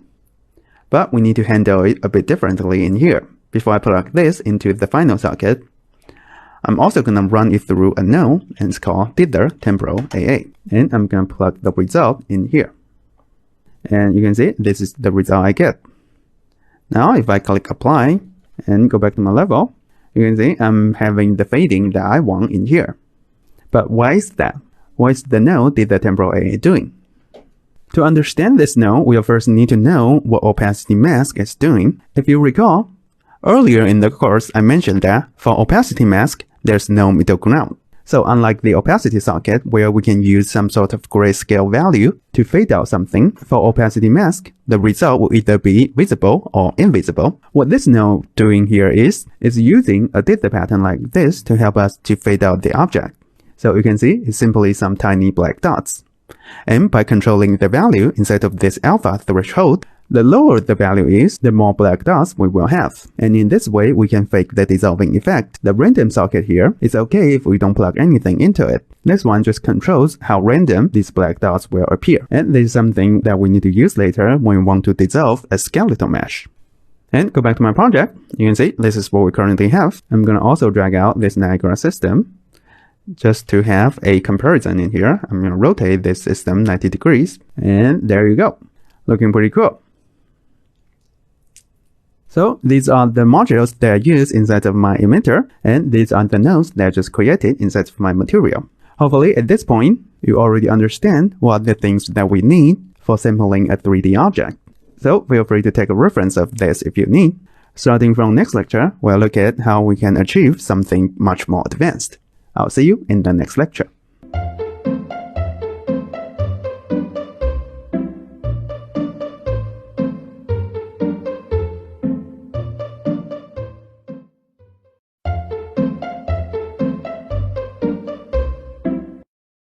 Welcome! Starting from this lecture, we'll look at how we can achieve character disintegration through distance field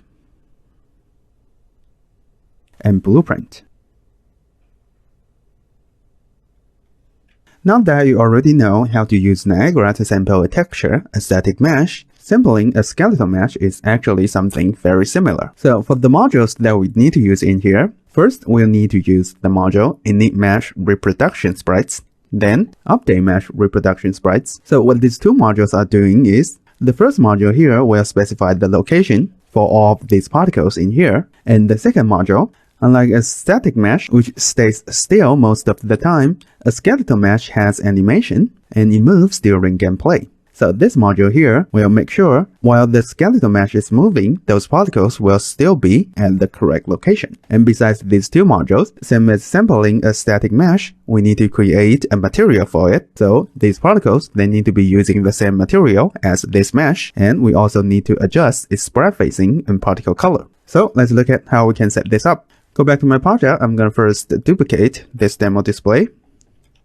and I'm going to change its name to sample skeletal mesh, and I'm going to create a new folder for it. So inside of this custom Niagara module, create a new folder. I'm going to call this one dissolve sk, and double click to open it. So inside of it, I'm going to first create a Niagara system, click next, and select simple sprite burst. Click finish. I'm going to rename this to ns_sample sk, and double click to open it. So first thing, I'm going to go to its properties, change this from CPU sim to GPU compute sim, and select expands. Same as sampling static mesh, we'll need a lot of particles to do this. And next, go to emitter state, change this to infinite. Alright, then delete spawn burst instantaneous, use the module spawn rate. And I'm going to start with the same number, 20,000. And next thing, I'm going to go down initialize particle, lower the sprite size down to 2. Alright, next thing, I'm going to bring out the module. So it's called init mesh reproduction sprite. And you can see it's right there. I'm going to bring this module out. And in here, we can specify the preview mesh. So which skeletal mesh we want to sample in here. And for that, I'm going to copy another asset to our folder. So go back to my content browser, go inside of third person, characters, and mannequins. And go inside of meshes folder. I'm going to duplicate this skm mani simple. So move this asset to this dissolve sk and select copy here. Then go back to this folder, double click to open this Niagara system, and I'm gonna select this mesh, click this icon, and you can see this is what we currently have. We can already see the basic shape of our skeletal mesh. And after that, you can see here it says CPU access error. We can just click fix now to get rid of the issue. So this module here, we just use it to initialize the properties of these particles. And in order to maintain this form during animation, we also need to use the module update mesh reproduction sprite. And you can see it's right there. I'm going to select it. And for the preview mesh here, I'm going to use the same mesh. Alright, as simple as that. And if you use your mouse to hover over these two modules, you can see there's a pretty long comment that we can read. And same thing goes for this update mesh reproduction sprite. You can give them a read if you want, but in here, I'm just gonna summarize it for you. So in order for these two modules to work properly, first thing that we need to do is, we need to set the custom sprite facing to a vector like this, and we also need to set the alignment to custom alignment. So these two modules, all the heavy lifting has already been done for us. And by setting the sprite facing and alignment here, we can get the correct normal and the correct shadow. So let's take care of this first. Go back to this emitter, I'm going to go to sprite renderer. And for this alignment, I'm going to change this to custom alignment. And facing mode, change this to custom facing vector. And after that, we no longer need to touch this alignment, but we need to change the facing vector of this facing mode. And this time, instead of using the existing module, sprite facing and alignment, I'm going to directly set this parameter. So we can use a module set parameter to do that. And you can see it's right there, set new or existing parameter directly. And in here, we can specify which parameter we want to set. In this case, it will be sprite facing.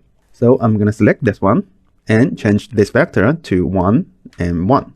In this way, we'll be only setting one parameter, and the module sprite facing and alignment will be setting 2, which is not what we want. Alright, that's the first setup done. And the second one, inside of the material this emitter is going to use, we need to use the material function niagara mesh reproduction sprite UVs. So in order to have the correct color, we'll need to create a material for this emitter. And inside of the material, we need to use this material function. You'll know why very soon. First, I'm going to copy a material this skeletal mesh is using. So go back to my content browser. And if you double click to open this SKM menu simple, you can see here it has two material slots, which means it has two different UV sets. And there are two different material instances. I'm going to click this magnifying glass to go to where it is located. Because these two material instances will be something that we need to modify later, I'm going to copy them right now to this folder. So select both of them and move them to this dissolve SK, select copy here. Then double click to open any one of them. I'm going to find its master material. So you'll be this m_mannequin. Click this magnifying glass.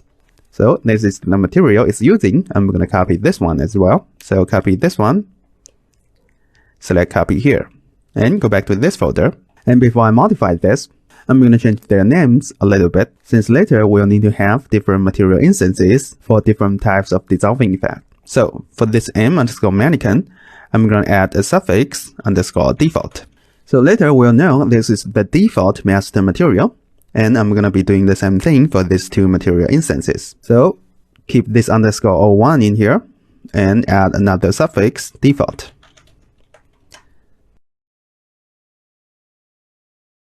Alright, now that we have the material ready, next thing we need to modify this master material. And for that, I'm going to create a new folder. For this folder, I'm going to rename it to sample SK. And I'm going to move this material to this folder, select copy here. Then inside of it, I'm going to change its name again. So this time, instead of default, I'm going to change it to sample SK. So later, this will be the material our emitter uses. Double click to open it, and you can see this is a fairly complicated material. There are a lot of nodes inside, and a lot of textures, a lot of calculation are used. So no matter it's a skeletal mesh or a static mesh, the easier the material is, the better it will work. But once you know how to modify a complicated material like this, you should be able to modify any materials that you want. Alright, first thing, I'm going to bring out the material function. So it's called Niagara, and you can see this is the one that we need to use.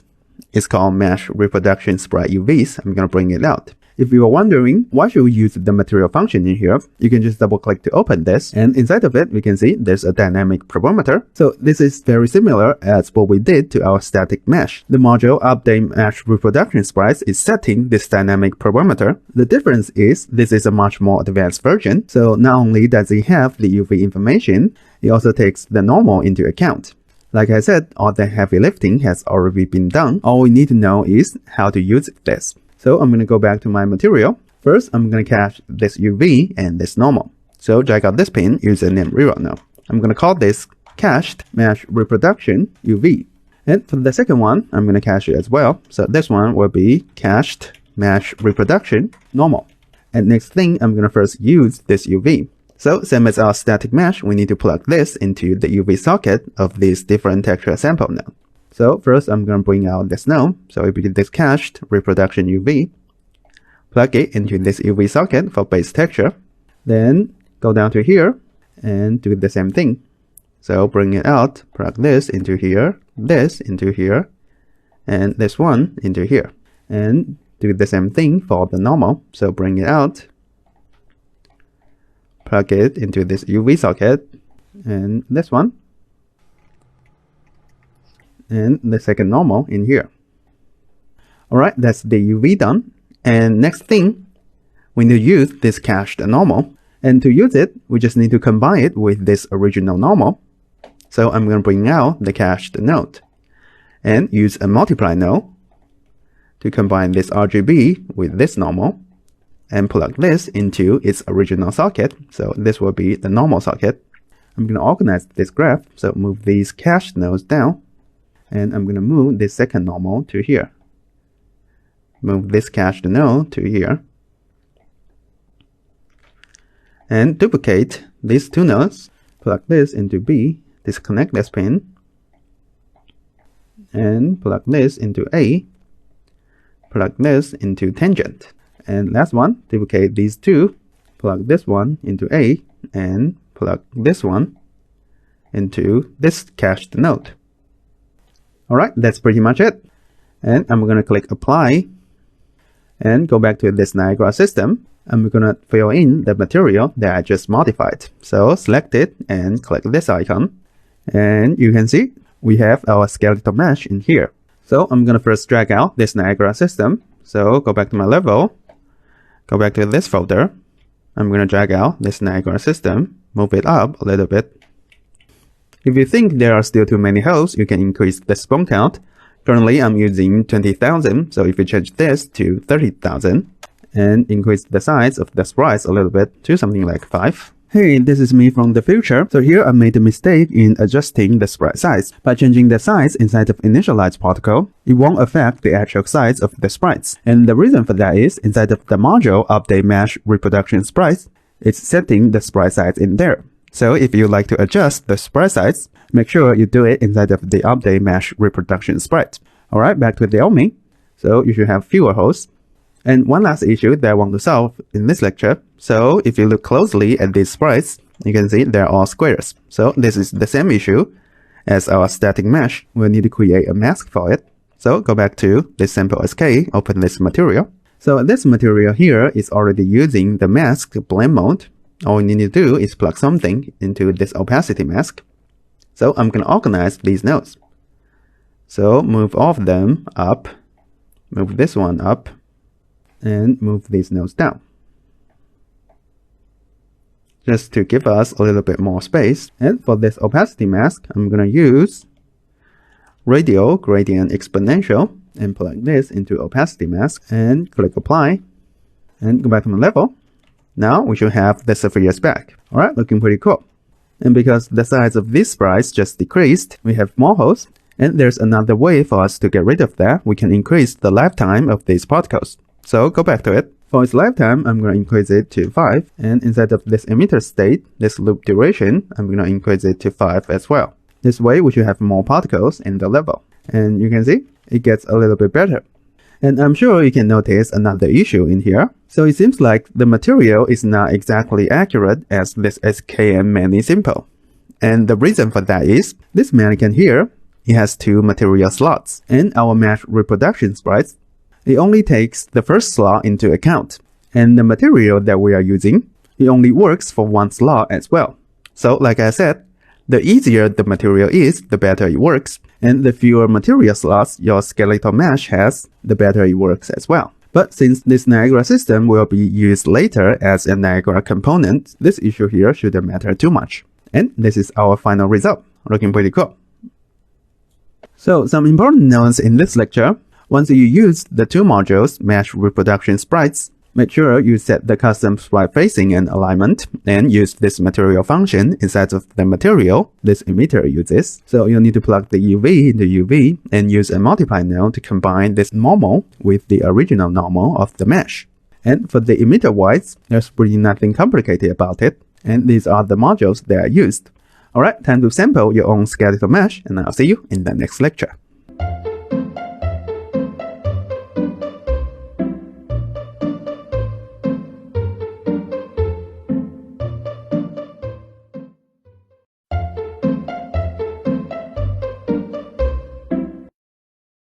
Welcome! In the last lecture, we successfully sampled this skeletal mesh using Niagara.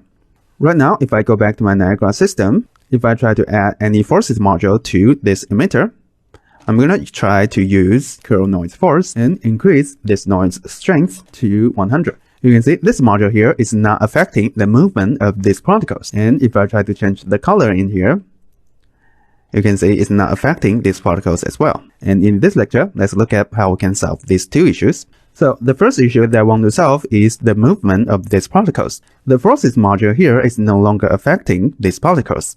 And to get rid of this issue, we'll first need to understand how did the particles move at the first place.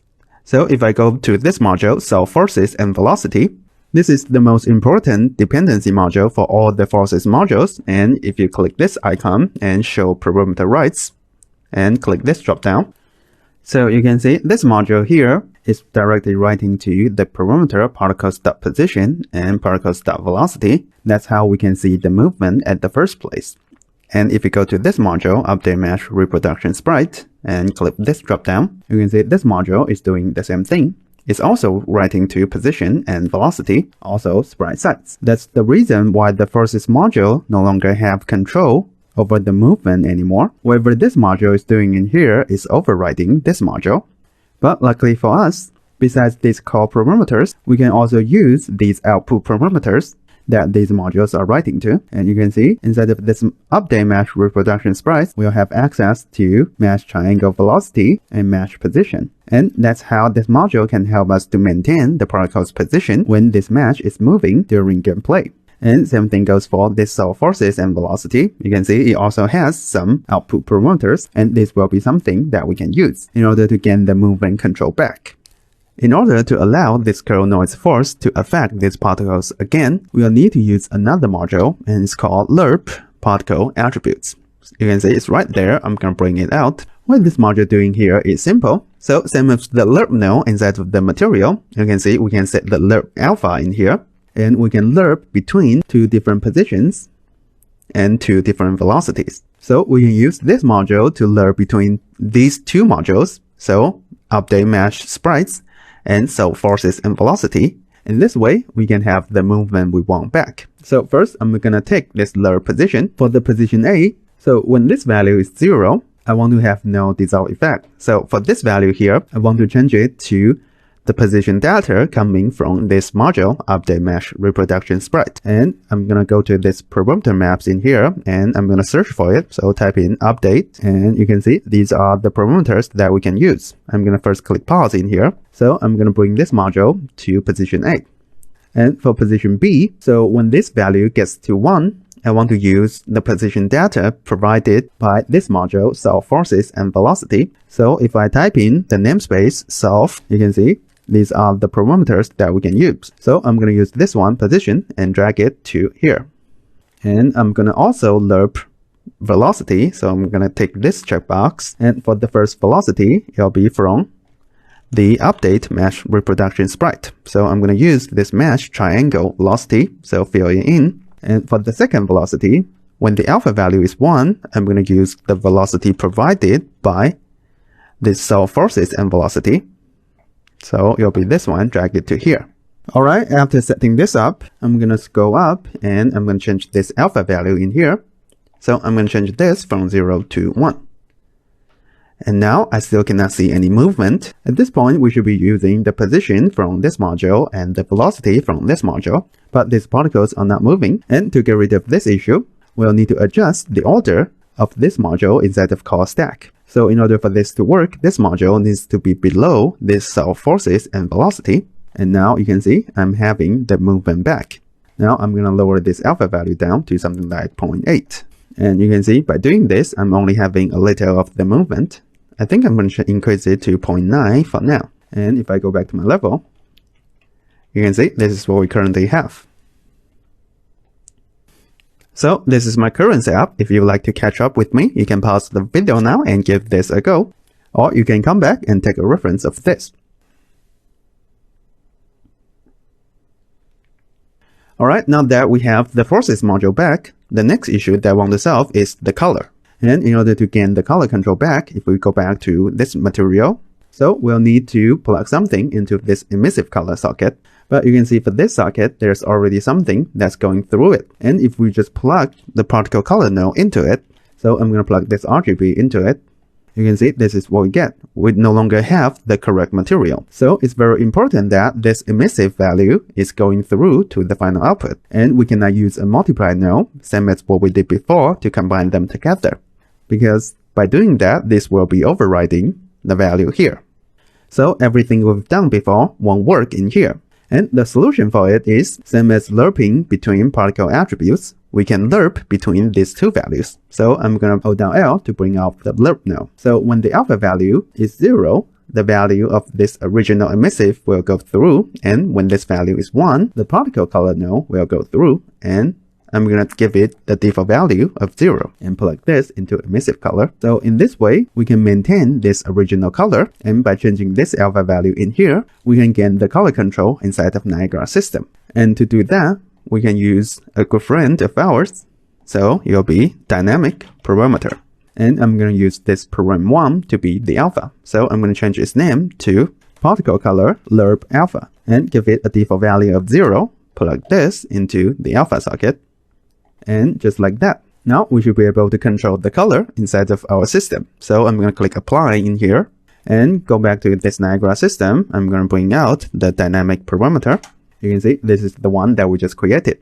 So in order to have a cooler effect, I'm going to use a curve to be the alpha value of this one. So I'm going to click this drop down and select flow from curve. And I'm going to change the curve into this one. And you can see this is what I get. As our particles age, this alpha value will slowly increase and we'll slowly have the forces module back. So I'm going to decrease the time of the second key. I think a value of 1 is too slow. I'm going to decrease it to something like 0.5. And I'm going to be doing the same thing for this dynamic parameter. And for this value here, this color lerp alpha, I'm going to change it into a curve as well.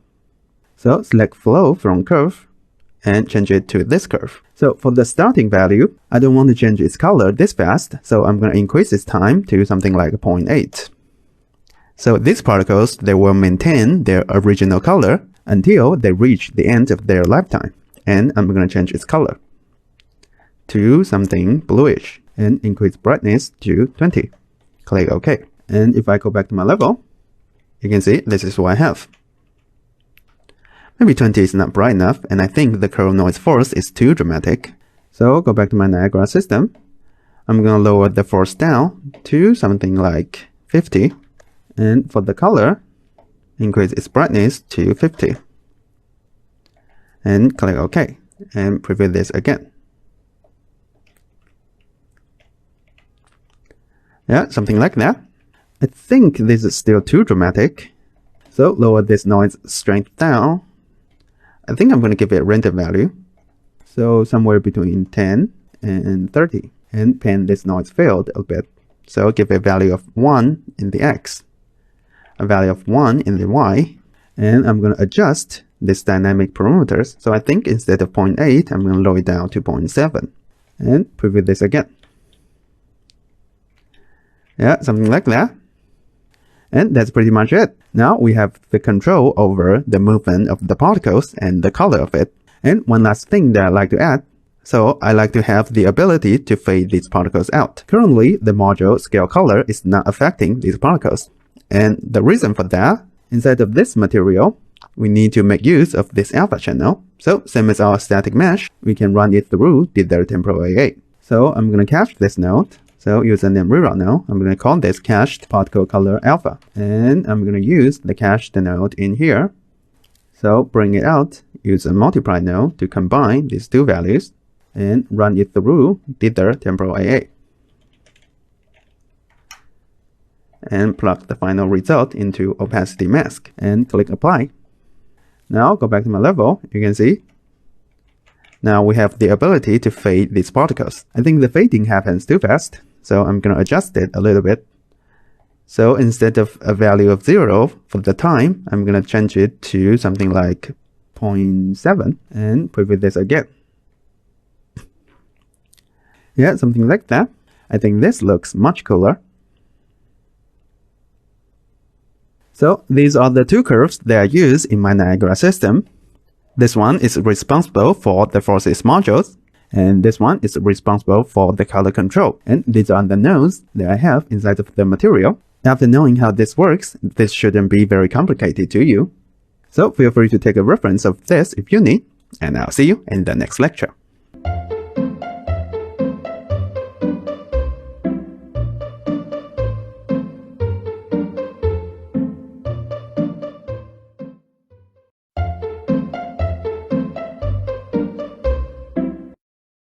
Welcome! In the last lecture, we successfully gained the control over the movement of the particles and the color of them. Now that we have the ability to sample a skeletal mesh, we can finally create the dissolving effect we want. And the first one that we're going to create is dissolving the character through distance field. Before we use something, we must understand it first. So, what is distance field? In the resources dropdown of this lecture, I'm going to include a link. So if you like to look in depth of distance field, you can dive in the documentation and see the full explanation of it. And here I'm going to simplify it a bit.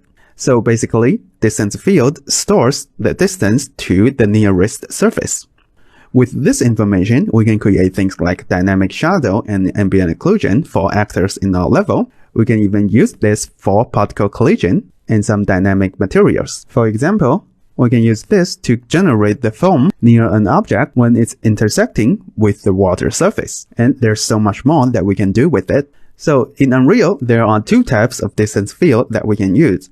The first one is the mesh distance fields. The second one is global distance fields. And the difference between them is, you can see the one on the left, this one, it has higher resolution, so it produces a much more accurate result, while the one on the right, this is the global one, and the result is much more blurry, but it's much cheaper to use.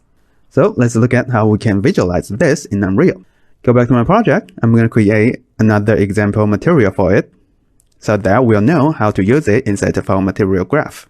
And I'm going to duplicate another demo display, push it to the other side of the wall, rotate it 180 degrees, and I'm going to change its name to distance field example. Then go back to my Niagara examples folder, create another folder. I'm going to name this dist field example, and double click to open it, right mouse button click to create a material. I'm going to name this m_dist field example, and right away I'm going to create a material instance from it. Fix its naming convention, untick this change main name, click OK, and double click to open this material. So the node that we need to use is called distance to nearest surface. And what this node outputs, I'm going to plug this directly into base color. So this one here, it will generate a mask. And let's visualize this mask. So I'm going to go back to my level. I'm going to drag out a sphere. So go to shapes, drag out a sphere, and I'm going to drag out another cube.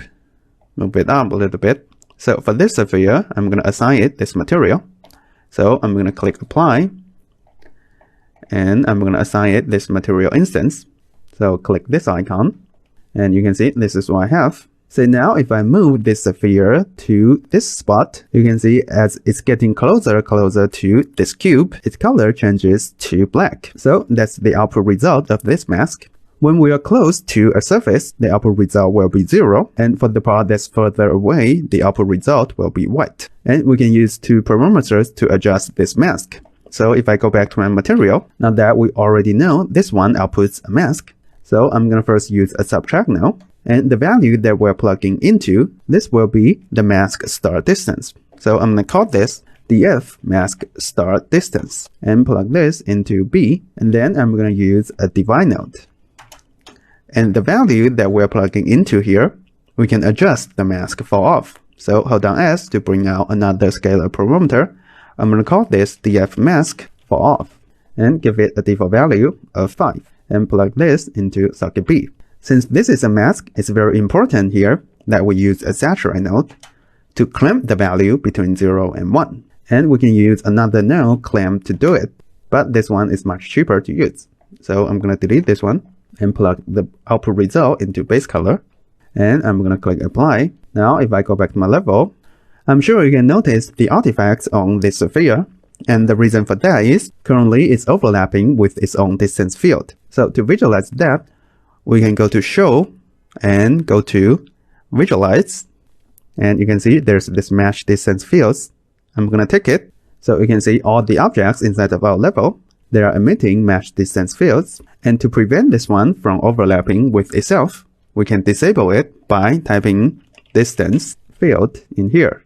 And you can see under this advanced dropdown, there's this option, affect distance field lighting. If we untick this, you can see now this mesh is no longer emitting distance fields. And if I go back to show, take this use defaults, now those artifacts are gone. And now I'm going to open this material instance, and I'm going to start to adjust this mask. So I'm going to try a value of 30 for the start distance, and for the fall off, I'm going to increase it to 20. If I move this sphere closer to the cube, the mask now will start at 30 units away from the surface, and there will be a 20 unit fall off. Now say if I increase this value to 50, now you can see I'm having more of the mask, and if I increase this fall off to 40, now I should have a 40 unit fall off, and later we can use this mask to help us to achieve the dissolving effect we want. And it's time for a challenge. So a challenge is, I'd like you to create an example material, same as I did for the distance field, and create two parameters inside of it and tweak the values inside of the material instance. In order to better see the result, you might want to turn off the distance field of the mesh that's using this material instance. And the most important thing here, get more comfortable with using the node distance to nearest surface. This is something that we're going to use later. Alright, pause the video now and give this a go, or refer back to the video if you need help. And I'll see you in the next lecture.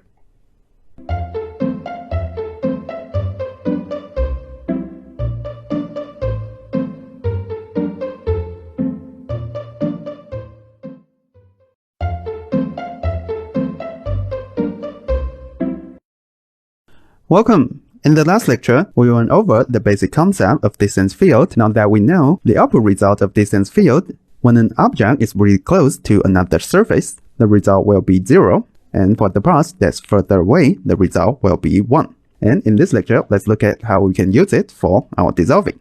So first, I'm going to duplicate another demo display, drag it to here, and I'm going to change its name to dist field dissolving. So to create it, we need to take care of two parts. The first part will be the skeletal mesh. So we need to dissolve it inside of the material, and then will be the particles. So let's take care of the material part first. I'm going to go back to this dissolve SK, and I'm going to drag out this skeletal mesh. Move it up a little bit to here. And currently it's using the default A pose. I don't like that. I'm going to change it. So we can do that by selecting it and go to this animation. Inside of this anim class, I'm going to change this to ABP many. And now you will be using this default idle pose. Alright, I think this is perfect. I'm going to move it up a little bit. So first thing, I'm going to create a material for it. And for that, I'm going to create another folder. I'm going to call this one dist field. And to achieve it, we need to make the duplicate of these three materials. So I'm going to select 3 of them and copy them to this folder, select copy here. Then inside of it, I'm going to change their suffix from default to dist field, so that we can better distinguish this from the existing ones, and do the same thing to the material instance. change this to dist field. Alright, next thing, I'm gonna start to modify this master material. Double click to open it. So I'm gonna organize these nodes. I'm gonna drag them up to here and move these nodes down. So we'll need to operate through this opacity mask. And for that, I'm gonna bring out the node distance to nearest surface. So I'm gonna be doing the same thing as the example material. Use a subtract node to control the start distance of the mask, and hold down S on my keyboard. Call this df mask start distance, and give it a default value of 30. Put it into its own group. So I'm gonna create a new group for it. It'll be 00 global control, and plug this into socket B. Use a divide node to control the fall off of the mask. Hold down S again. I'm gonna call this one df mask fall off, and give it a default value of 20. Put it into its own group, change its sort priority to be 2, and this one should be 1. And plug this into socket B. Then I'm going to use a saturate node. Then run this value through dither temporal AA. And this is how we can dissolve the mesh itself. Plug this into opacity mask.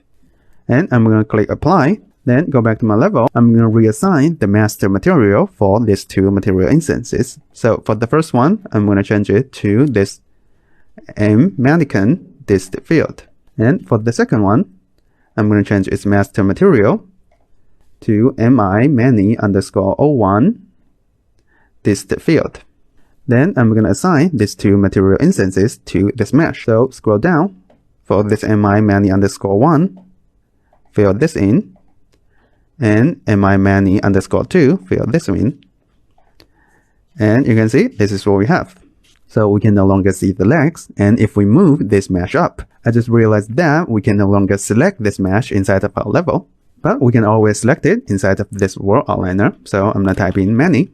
And it should be this many underscore symbol 3. And I'm going to lift it up a little bit. You can see as it's further and further away from the surface, we'll have the legs back.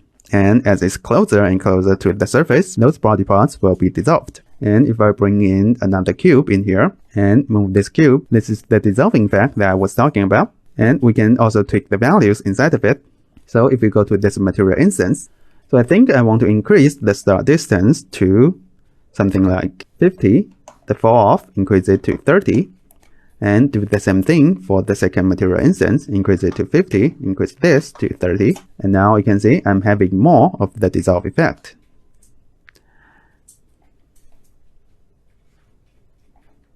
And it's time for a challenge. So the challenge is, same as I did, I'd like you to use the distance field in the material for many. So the setup there is the same as our example material. This part shouldn't be too difficult for you.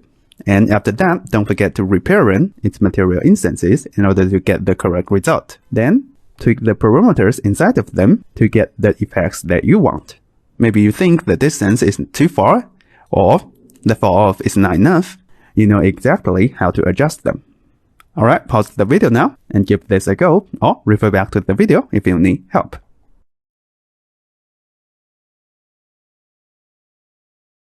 Welcome back. Now that the material part for the dissolving effect is ready, the next thing that we need to take care of is the particle part. And for that, we'll need to use a new Niagara system. So I'm going to go back to this dissolve SK folder. I'm going to duplicate this NS sample SK, and I'm going to rename this to dist field dissolve. And double click to open it. I'm going to reset some of the properties inside. So go down to this load particle attributes. I'm going to reset this curve. So the alpha will be 0, and I'm going to reset the curve for the dynamic parameters. And I'm going to keep everything else at default. Then I'm going to assign this Niagara system to this mesh. So first we need to select it, and I'm going to go to my outliner, select this symbol 3, add another Niagara component to it. So type in Niagara. Select this one, and by default, this dist field dissolve is already assigned to it. And you can see this is what we have. Since we already have a mesh in here, we don't need to spawn that many particles. So I'm going to lower its spawn rate down to something like 9,000. I think this is more than enough. Alright, for the particles here, we'll be using the same logic that we use inside of the material. So inside of this module, lerp attributes, for the alpha here, I'm going to use the same distance field to control it. When the mesh is close to a surface, I want this value to be 1. In that way, we'll be using the position from this module, and we can gain the movement back. And I'm going to be assigning that value to this color alpha as well. By doing this, we will get our color back. So first thing, I'm going to create a new scratchpad module. First thing, I'm going to rename this module to MMS handle underscore df underscore dissolve alpha and press enter. First thing, I'm going to create a function input. So I'm going to click this icon in here and type in collision query and press enter to confirm. I'm going to rename this collision query to dist field collision query. And I'm going to drag out this pin and type in GPU. And you can see in here, we can query mesh distance field GPU. This is exactly what we need. And I'm going to move these two nodes out a little bit and click pause in here. So you can see the output result of it. This is very similar as the node inside of the material graph. Before we use it, we first need to specify the sample position word. And for that, that can easily be one of the core parameters, particle.position. So I'm going to fill this in here. And all it's left there to do is to perform the same logic. So move these nodes out again. And I'm going to drag out this pin. Use a subtract node. And for the value that's going into the socket B, I'm going to create a function input. So this will be a float. I'm going to call this one df mask start distance and plug this into socket B. Then use a divide node to control the fall off. So type in divide, and for the value inside of socket B, create another function input. So it'll be another float. I'm going to call this one df mask fall off and plug this value into here. All right, and the output result of this, before I plug it into the final output, first thing, I'm going to clamp it. For the minimum value, well, this will be a float. And a default value of 0 is what I want, and convert this one into a float. For the max, it will be a value of 1. And this is the mask that we can use. And if you recall, the result I want is when we're really close to a surface, I want the output result to be 1. For the parts that are further away, I want the result to be 0. So we need to flip this result in here, and we can do so by using 1 minus. And then I'm going to plug this into the final output. And I'm going to change its name to df underscore dissolve alpha. And simply use the namespace local here won't work. So I'm going to change this to output. So this value later can be used inside of other module. And click apply scratch. Go back to system overview. Right now, this custom module is at the bottom of this call stack. And this won't work. So I'm going to move this up to be above update mesh reproduction sprite. Alright, for the mask start distance, I'm going to give it a default value of 50. For the mask fall off, give it a default value of 30. And inside of this lerp particle attributes, for this lerp alpha, I'm going to assign the alpha value that we just created. So it'll be df, and you can see this is the value that we just set. I'm going to assign it in here and assign it to this dynamic parameter. So type in df, assign the same value. Alright, now if I go back to my level, you can see this is exactly the effect that we want. Now if I move this cube, you can see we are dissolving this mesh using distance field, and both of the mesh and the particles will respond to it. Currently, I think the fall off for Niagara system is too high. I'm going to lower it down a bit. So go back to this custom module. Maybe a fall off of 10 is enough, and lower the start distance down to 40 and preview this again. Alright, something like that. I think I'm going to increase the noise strength for the current noise force. So go back to it. I'm going to change this to 30 and change this to something like 60 and preview it again. Alright, something like that. And you can see this is our final result. How cool is that?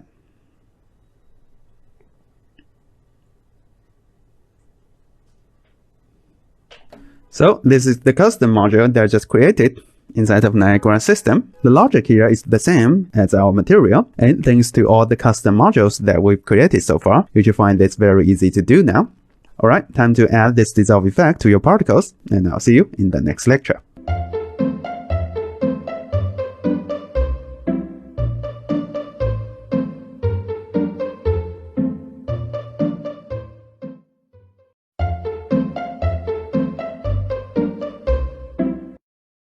Welcome! In the last lecture, we successfully added this dissolving effect through distance fields, and now both of the material and the particle will respond to distance fields. And before we move on, I'd like to adjust the size of these particles a little bit. Currently, I think they are way too small. And to do that, I'm going to go back to my Niagara system. So inside of this update mesh reproduction sprite, this is where we can adjust its size. I'm going to click this drop down, and I'm going to select multiply vector 2D by float, and I'm going to use this float to control its size. So I think I'm going to try a value of 2. Yeah, I think this looks a bit better, and preview this in my level. Yeah, something like that. Now that we have the distance field dissolved ready, with all the knowledge we have, we can make this effect much better by triggering it through Blueprint.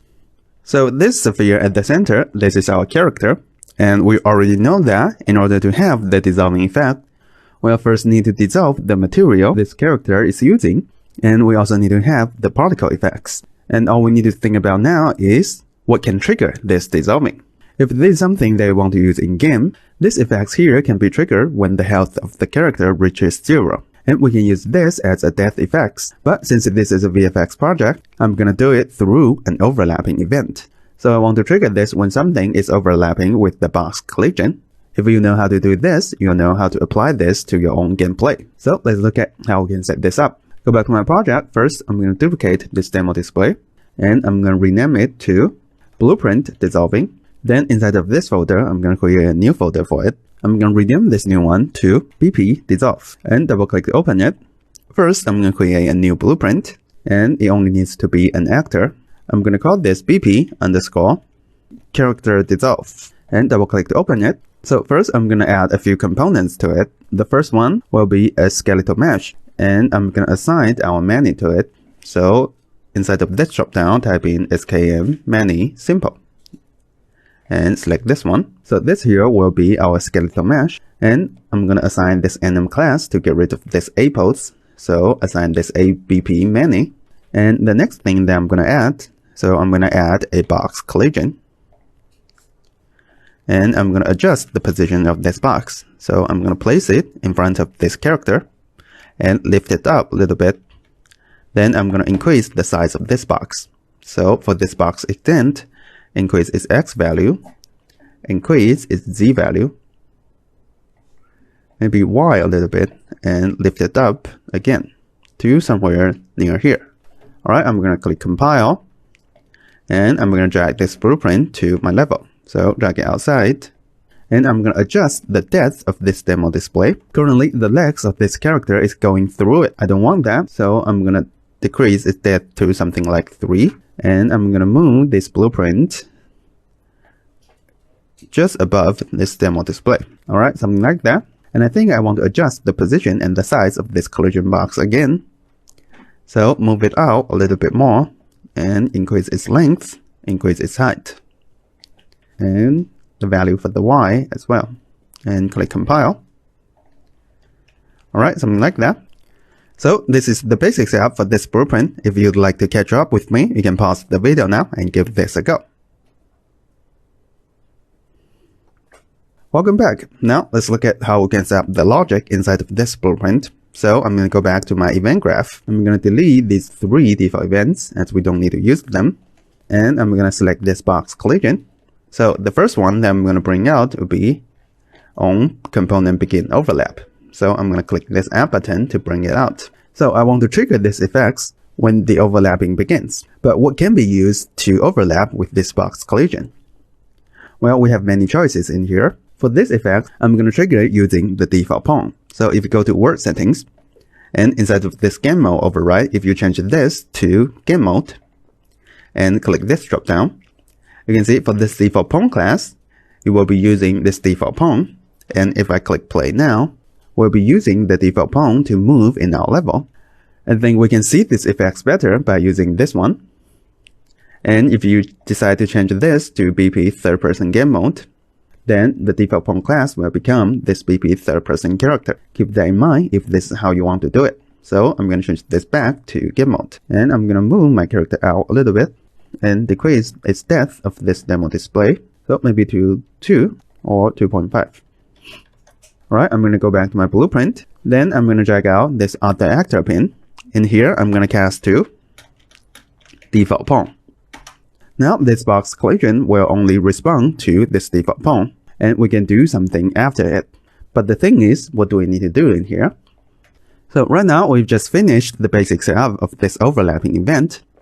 And in order to dissolve a material during gameplay, we first need to create a material for it, that's for sure. And then we'll need to use a different material instance to achieve this. So in this course, we've already created a lot of material instances, so I'm sure you're already pretty familiar with this interface. And this is something that's called constant material instance. What constant means here is all the parameters here, they cannot be changed at runtime. So once we click play, we no longer have access to these properties. And in order to change some of the parameters during runtime, we'll need to use something that's called dynamic material instance. Unlike the constant material instance, this one, it only exists at runtime, and the parameters inside can be changed. So this is the one that we're going to use later. Let's look at how we can set this up. Go back to my project. First, I'm going to create a material so that we can use it as our dynamic material instance later. So go back to my content browser, go inside of this dissolve SK. We need these three materials again. So I'm going to duplicate them and copy them to this BP dissolve. Then I'm going to rename this 3 to underscore BP dissolve. And do the same thing to these two material instances. Then I'm going to modify this BP dissolve. So same as what we did before, we'll need to use the same nodes. So I'm going to create more space in here, move these nodes down. So for this opacity mask, I'm going to first create a scalar parameter. I'm going to call this dissolve amount and give it a diff value of 0. I'm going to put it into its own group. So you'll be 0, 0, global control. Then I'm going to give it a default value of 1. So at the beginning, we'll have no dissolve effect. Then I'm going to run it through dither temporal AA and plug this into opacity mask. And later during gameplay, this is the parameter that we're going to change. I'm going to click apply in here. And next thing, we'll need to reassign the parent material of these two material instances. So for the first one, for the parent material here, I'm going to change this to mannequin underscore BP dissolve. And I'm going to do the same thing to this material instance. So by default, it's using this mi underscore many underscore 1. Now I'm going to reparent it to this many underscore BP dissolve. Select this one. And now you can see we have one more parameter created inside of here. Now back to our blueprint. Once we've confirmed this is the default pawn, I'm going to start to create dynamic material instance. And the function is called create dynamic material instance. And in here, we need to select the parent material. And for that, there'll be our mi underscore many underscore BP dissolve. So this is O1. We'll need to create two of them. So I'm going to select this many underscore O1. And this will be the first material instance. Then I'm going to drag out this pin and promote it to variable. I'm going to rename this variable to created underscore dyn underscore mi underscore many underscore O1. The name is a bit long in here, but I'm sure it's pretty self-explanatory. So this is the first one, and we'll need to create the second one. So I'm going to duplicate this node and connect this pin to here. And inside of this dropdown, I'm going to change this to mi underscore many underscore O2 and select this BP dissolve and promote this one to variable. And I'm just going to copy the first name, paste it to here, but change the suffix to O2. So this is the second material instance we need. Alright, I'm going to click compile in here. Now that we have the dynamic material instances ready, next thing we'll need to assign these to our character.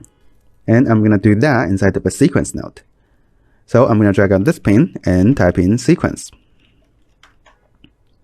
So the first thing here, we're creating dynamic instances. And the second thing, I'm going to drag out this skeletal mesh, then drag out this pin and type in set material. If you recall, for this skeletal mesh, it has two material slots, and we can specify it inside of this element index. So for the slot number 1, I'm connecting this pin to here. So for the slot 1, this can be the first material instance. So connect this to here. Then I'm going to duplicate these two nodes. And for the slot 2, this can be the second material instance.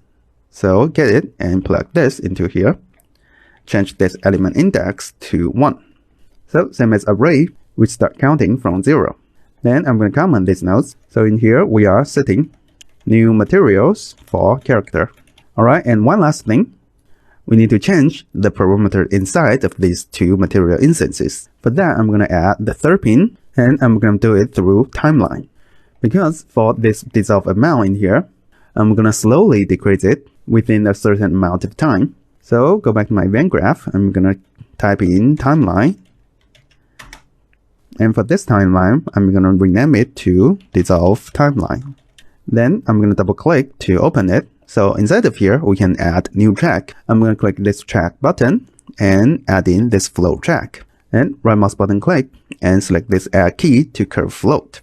Now for the starting value of the first key, the time will be 0. The value will be 1. And click this curve again, add the second key. So for the time of the second key, I'm going to give it 3 seconds. And for its value, I'm going to say it to be 0. Then I'm going to press F so that I can see both of these keys. I'm going to select both of them and I'm going to soften this curve. So press 1 on my keyboard. I can get a curve like this. So the dissolve amount will slowly increase within 3 seconds. And the last thing, I'm going to rename this track. So right mouse button click, select rename. I'm going to call this track dissolve track. Alright, go back to my event graph. And you can see this is our new track. I'm going to connect third pin to here. And I'm going to drag out this created die mi many 01. Then drag out this pin. And I'm going to type in set scalar parameter value. And connect this update pin to here. So once the value inside of the curve changes, whatever is connected to this update will be run. And next thing, we need to specify the parameter name. Just to avoid any typos, I'm going to go back to my material and I'm going to copy the name of this dissolve amount and I'm going to paste it in here.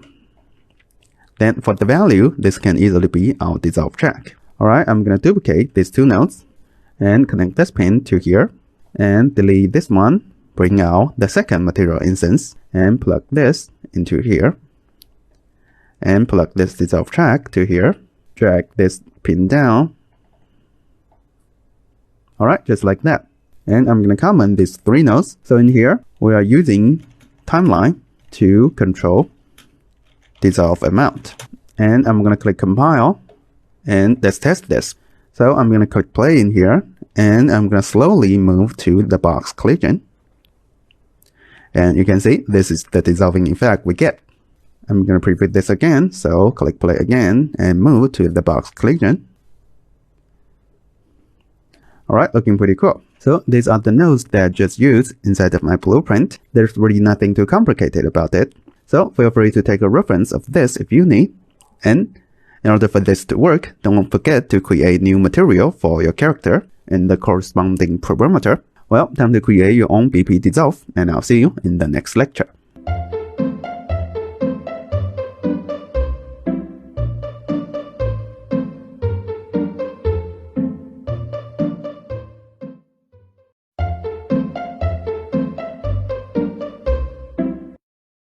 Welcome! In the last lecture, we successfully created this material dissolve effect through Blueprint. And before we move on, I think I'm going to adjust the size of this box collision a little bit. Currently, I think it's a bit hard for me to overlap with it. So go back to my Blueprint. Inside the viewport, I'm going to drag out this box collision a little bit more, then increase its size for the Y and a little bit for the X. Something like that. Click compile and move this box collision up a little bit. Alright, something like that. And I'm going to test this again. Alright, now it's a bit easier for me to do so. Now that we have this part ready, and in this lecture, let's look at how we can spawn these particle effects. So to achieve this, there are two ways we can approach it. First, we can do it through particle component. And if this is our choice, inside of Blueprint, we need to handle activate and deactivate manually. So a Niagara component will activate itself automatically after we click play. If we disable that, then we'll need to take care of this activation manually. But for an effect like this usually doesn't work very well. And that's because If the Niagara component is set to loop infinitely, and we deactivate it through Blueprint, all of these particles will just disappear. And usually that won't work well with an effect like this. So a second way to approach it is this spawn system attached. If we do it through this way, then all of the particles will have a full life cycle, and we can even fade out these particles. And if this is our final choice, we just need to take care of this attachment ourselves, then we are good to go. No matter which one we choose in here, we first need to create a Niagara system for it. So let's take care of that first. Go back to my content browser. Inside of the dissolve SK, I'm going to duplicate this NS sample SK. And I'm going to rename this to BP dissolve and double click to open it. So inside of this Niagara system, there are a few properties that I like to reset. First, inside of this emitter state, I'm going to change its loop behavior from infinite to once. So I only want this to happen once. Then for this loop duration, I'm going to lower it down to 1.5 seconds. Then inside of the spawn rate, I'm going to lower it down to something like 8,000. I think this is more than enough. And next thing, I'm going to go down to this lower particle attributes. For this curve, I'm going to reset it to default. And I'm going to click play in here. So I want the default value to be 1. So by default, I want these particles to have movement. Then I'm going to go to initialize particle. For its lifetime, it doesn't need to be this long. So change it to a random value. I think somewhere between 2 and 3 seconds will be enough in this case. Then I'm going to increase their size. So go down to this update mesh reproduction sprite. Multiply this vector by float and change this to something like 2. Alright, next thing, I'm going to add in some forces module to simulate the character disintegration effect. So first, I'm going to use the module add velocity and change this to from point. For the velocity speed in here, give it a random value. So I think somewhere between 50 and 80 will work. And you can see this is what I get. Then I'm going to go down to curve noise force. I'm going to give this a random value. So somewhere between 100 and 150. And I'm not going to pan the noise field in here. And this is what I get. And I'm going to also add in the module acceleration force and give it a default value of 50 for the x-axis. And you can see this is the effect I get. And last thing, I'm going to adjust this dynamic parameters. So I don't want to maintain its original color of these particles too long. I'm going to lower this value down to something like 0.4. Alright, something like this. And that's pretty much it. All we need to do now is spawn this system. So go back to my blueprint inside of this event graph. I'm going to add another pin. So for this pin, I'm going to use spawn system attached. And for the system template in here, click this drop down. I'm going to select ns_bp dissolve. Select it, then connect this pin to here.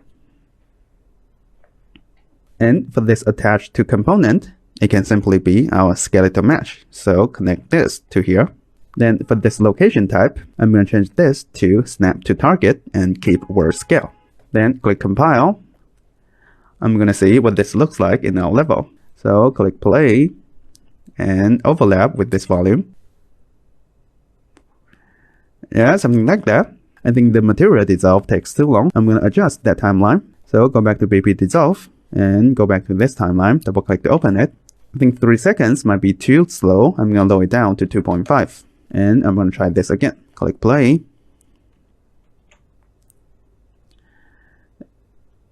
Yeah, something like that. I think this looks a bit more natural. Try this again. Alright, looking pretty cool. Now that we have this particle effects ready, I'd say this effect is ready to be used in gameplay. But before we do that, we can make it much better by creating a noise dissolve material. In that way, we can have a much cooler effects. In the next lecture, we'll look at how we can do that. So this is the emitter that I just created for the effects itself. I just made some simple modification to the existing Niagara system. And this is the new node that I just added. Hopefully you won't have issues in implementing this by yourself later. So time to create your own particle effects for dissolving, and I'll see you in the next lecture.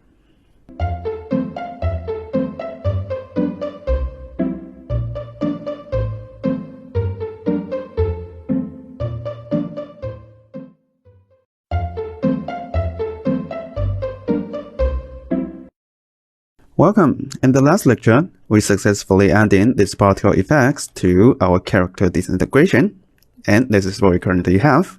And in this lecture, let's look at how we can create a much cooler dissolved material for this character.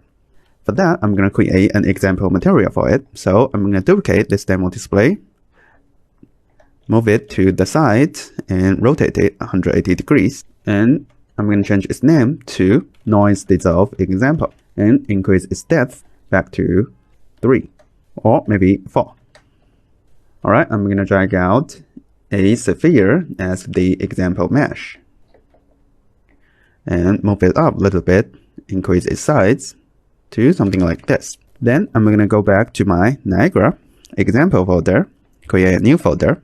I'm going to rename it to Noise Dissolve Example. Double click to open it, create a new material, call it m_noise dissolve, and create a material instance from it. Fix its naming convention, untick change main name, click OK.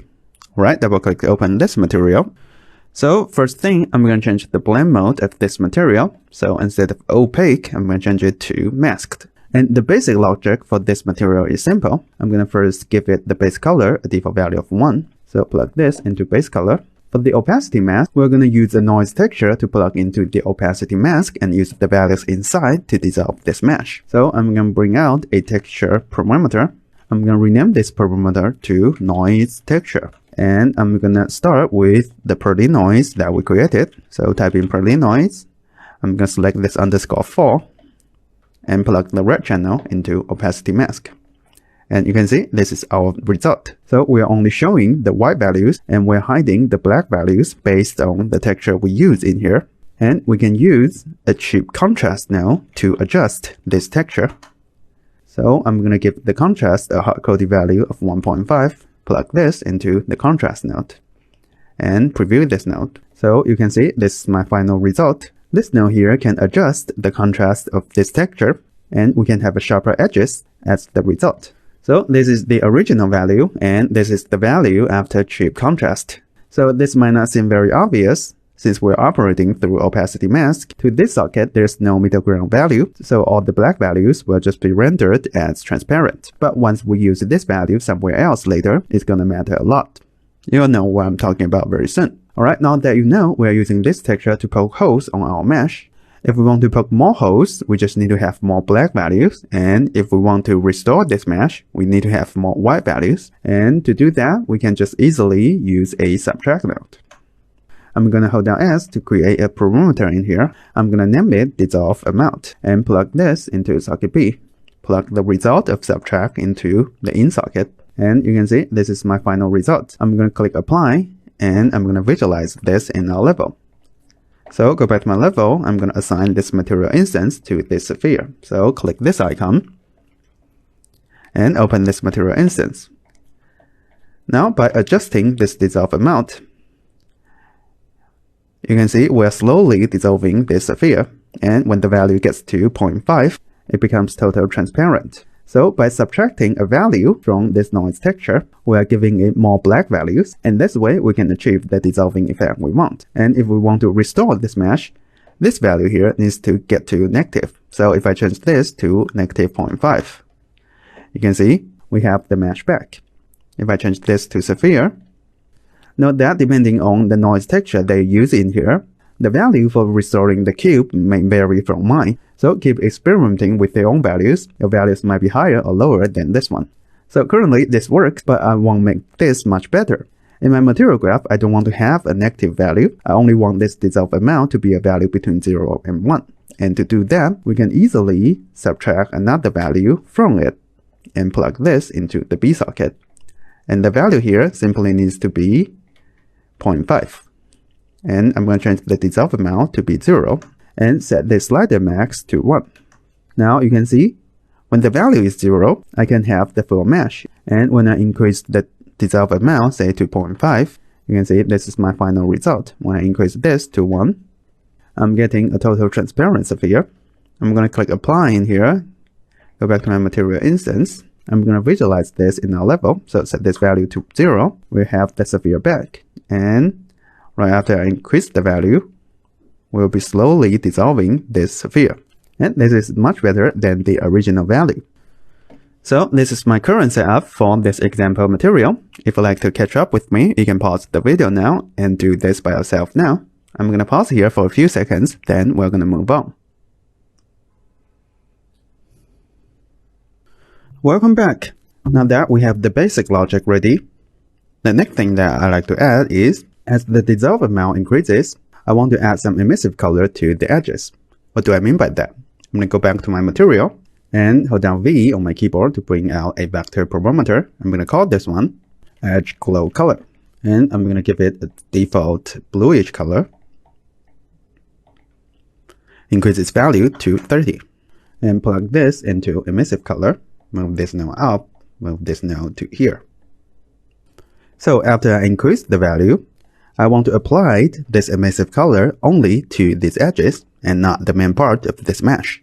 And to do that, apparently, we need some kind of edge mask in here. The thing is, how can we create that?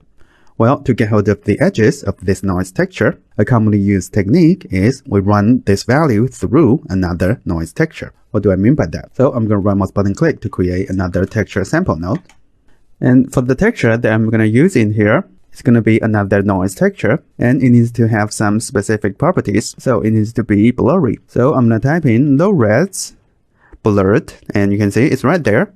This is the default noise texture that comes with the engine. If you don't see this, make sure you have ticked this show engine content. So I'm going to select this one. You can see this is some really blurry noise. And the reason why it needs to be like this is I'm going to first drag out this node. I'm going to use this value coming from the red channel as this UV input of this texture sample node. So to do that, I'm going to first drag out this pane and type in make float 2. Because the UV socket is looking for a float 2, we need to give it the second value. So I'm going to hold down 1 on my keyboard to bring out a 0, plug this into UVs, and start previewing this node. You can see this is my result. So currently this might be too blurry, and we can adjust that by using the chip contrast now. So before I run this value through make flow 2, I'm going to run it through chip contrast first and give it the same hard-coded value 1.5. Plug this into contrast, plug this into X. And you can see this is what I'm talking about. The black areas here, these are our edges. And if you are thinking, well, the result here is still too blurry, we can use another chip contrast here to adjust that. So I'm going to duplicate these two nodes, put it in here, and run this through chip contrast, and start previewing this now. And you can see we have clearer edges. And this is something that we can use later as our edge mask. But how is this achieved? To understand it, we'll first need to look at the node texture coordinate. So I'm going to bring it out. At this point, I'm pretty sure you are very familiar with this node. But have you wondered what are the values that are coming out of this node? So if I start previewing this node, you can see it has this weird color. So actually what this node outputs will be a float 2. That's why we can plug them into this UV socket. And if I isolate these two values, so I'm going to use a component mask to isolate the first value. So take this R channel, duplicate this node. For this one, I'm going to isolate the G channel, so the second value. And if I start previewing the first value, you can see this is just a linear gradient. And this is something that we've already used inside of VFX. So hopefully this doesn't look strange to you. For pattern-wise, this is a gradient, but for value-wise, this is a value that has 0 on the left and slowly increases to 1 on the right. And to texture sample node, this is something that's called texture lookup range. So this is horizontal coordinate ranging from 0 to 1. And if I preview the second value, you can see this is another linear gradient, but this time it is vertical. So this is another value ranging between 0 and 1, but it goes from here to here. And by using these two coordinates, that's how we can apply this texture onto the mesh that's using this material. And what we are doing here is, instead of using a linear gradient, I'm going to start previewing this one. We are using a noise texture as the texture coordinate. And if I start previewing this chip contrast, so this is our new lookup range.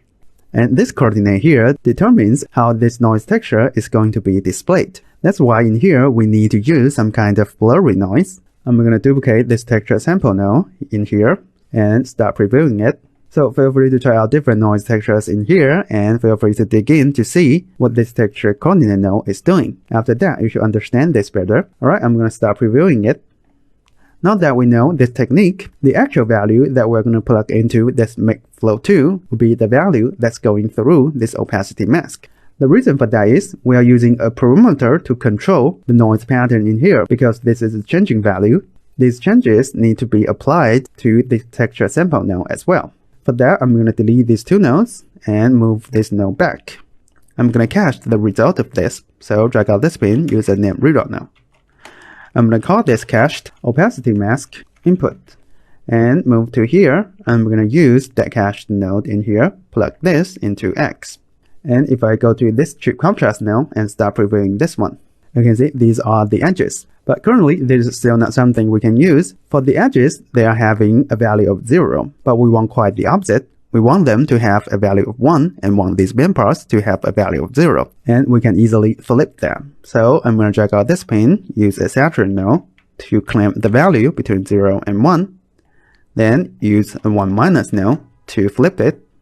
And if I start previewing this now, this is the edge we need. Alright, all we need to do now is using a multiply node to multiply this color with this mask. I'm going to start previewing it and plug this into emissive color. And there you go. This is our final result. I'm going to organize these nodes a little bit. Right now, they're a bit messy.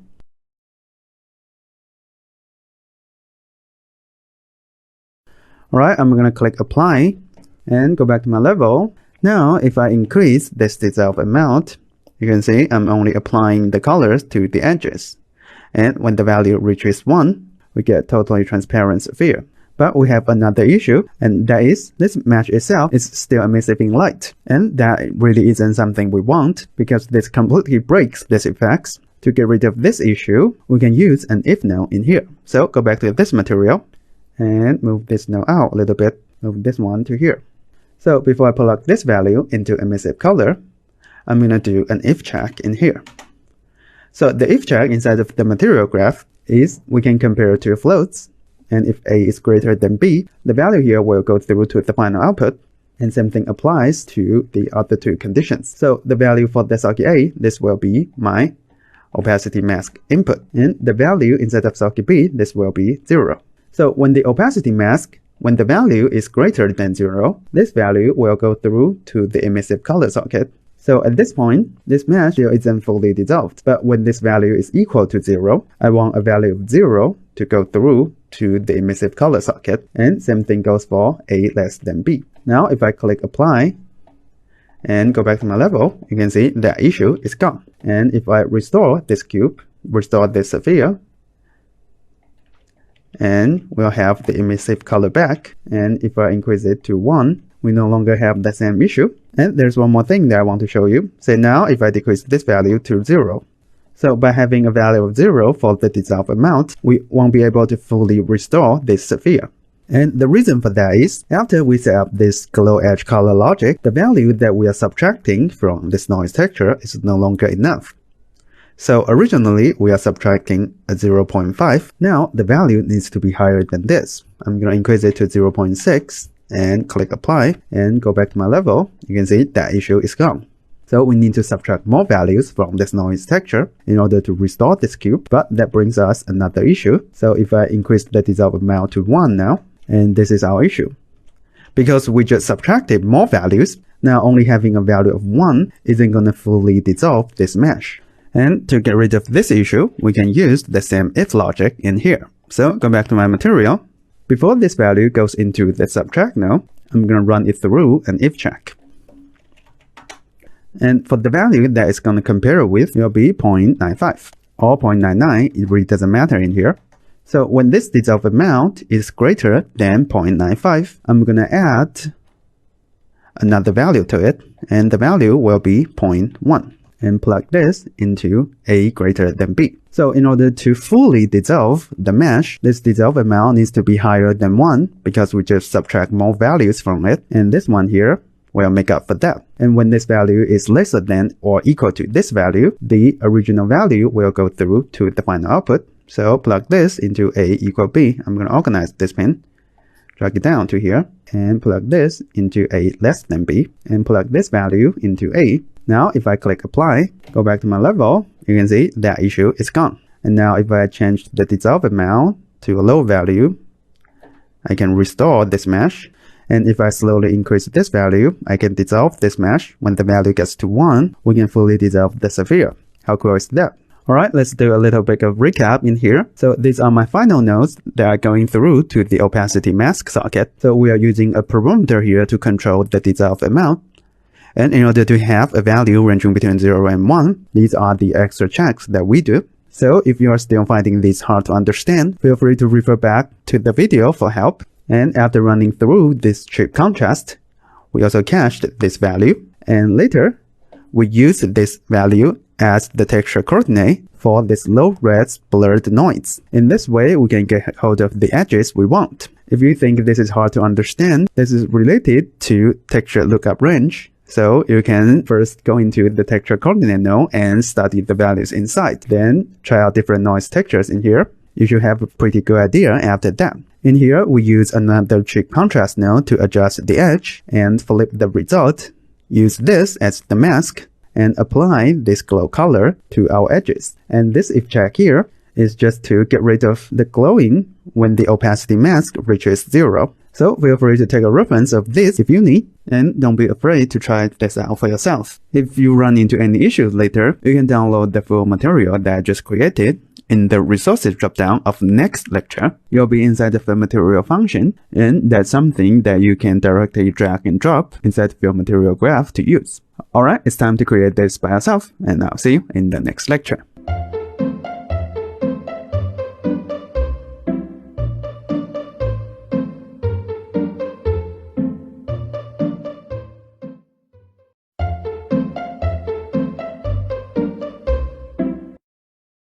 Welcome! In the last lecture, we successfully created this noise dissolve material, and all it's left there to do is to apply the material logic to the material of this skeletal mesh. So if I go back to my dissolve SK, BP dissolve, so this is the material that it's using.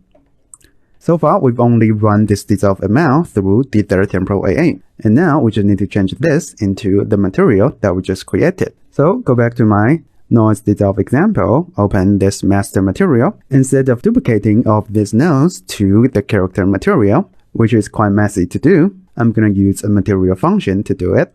So a material function is very similar as a function in Blueprint. We can put all of these nodes inside and only leave inputs and outputs. In that way, we can have a much cleaner graph. So I'm going to go back to my content browser, go back to BP dissolve, right mouse button click, go to materials, and select material function. I'm going to call this mf_noise dissolve and double click to open it. You can see by default it only has one output. First, I'm going to copy all of these nodes to this material function. So select any one of them, press Ctrl+A, then Ctrl+C, copy all of them, then Ctrl+V to paste them all in here. And I'm going to delete some redundant nodes that we don't need. So we don't need this one, we don't need these three. And these are the nodes that we need. So I'm going to organize them a little bit. So for this material function, it needs to have two function outputs. The first output will be the emissive color output. So I'm going to change this output name to emissive color output and plug this into this socket. Same as the material instance, we can change its sort priority in here. So I want this one to be number 1. Then right mouse button click, type in function output.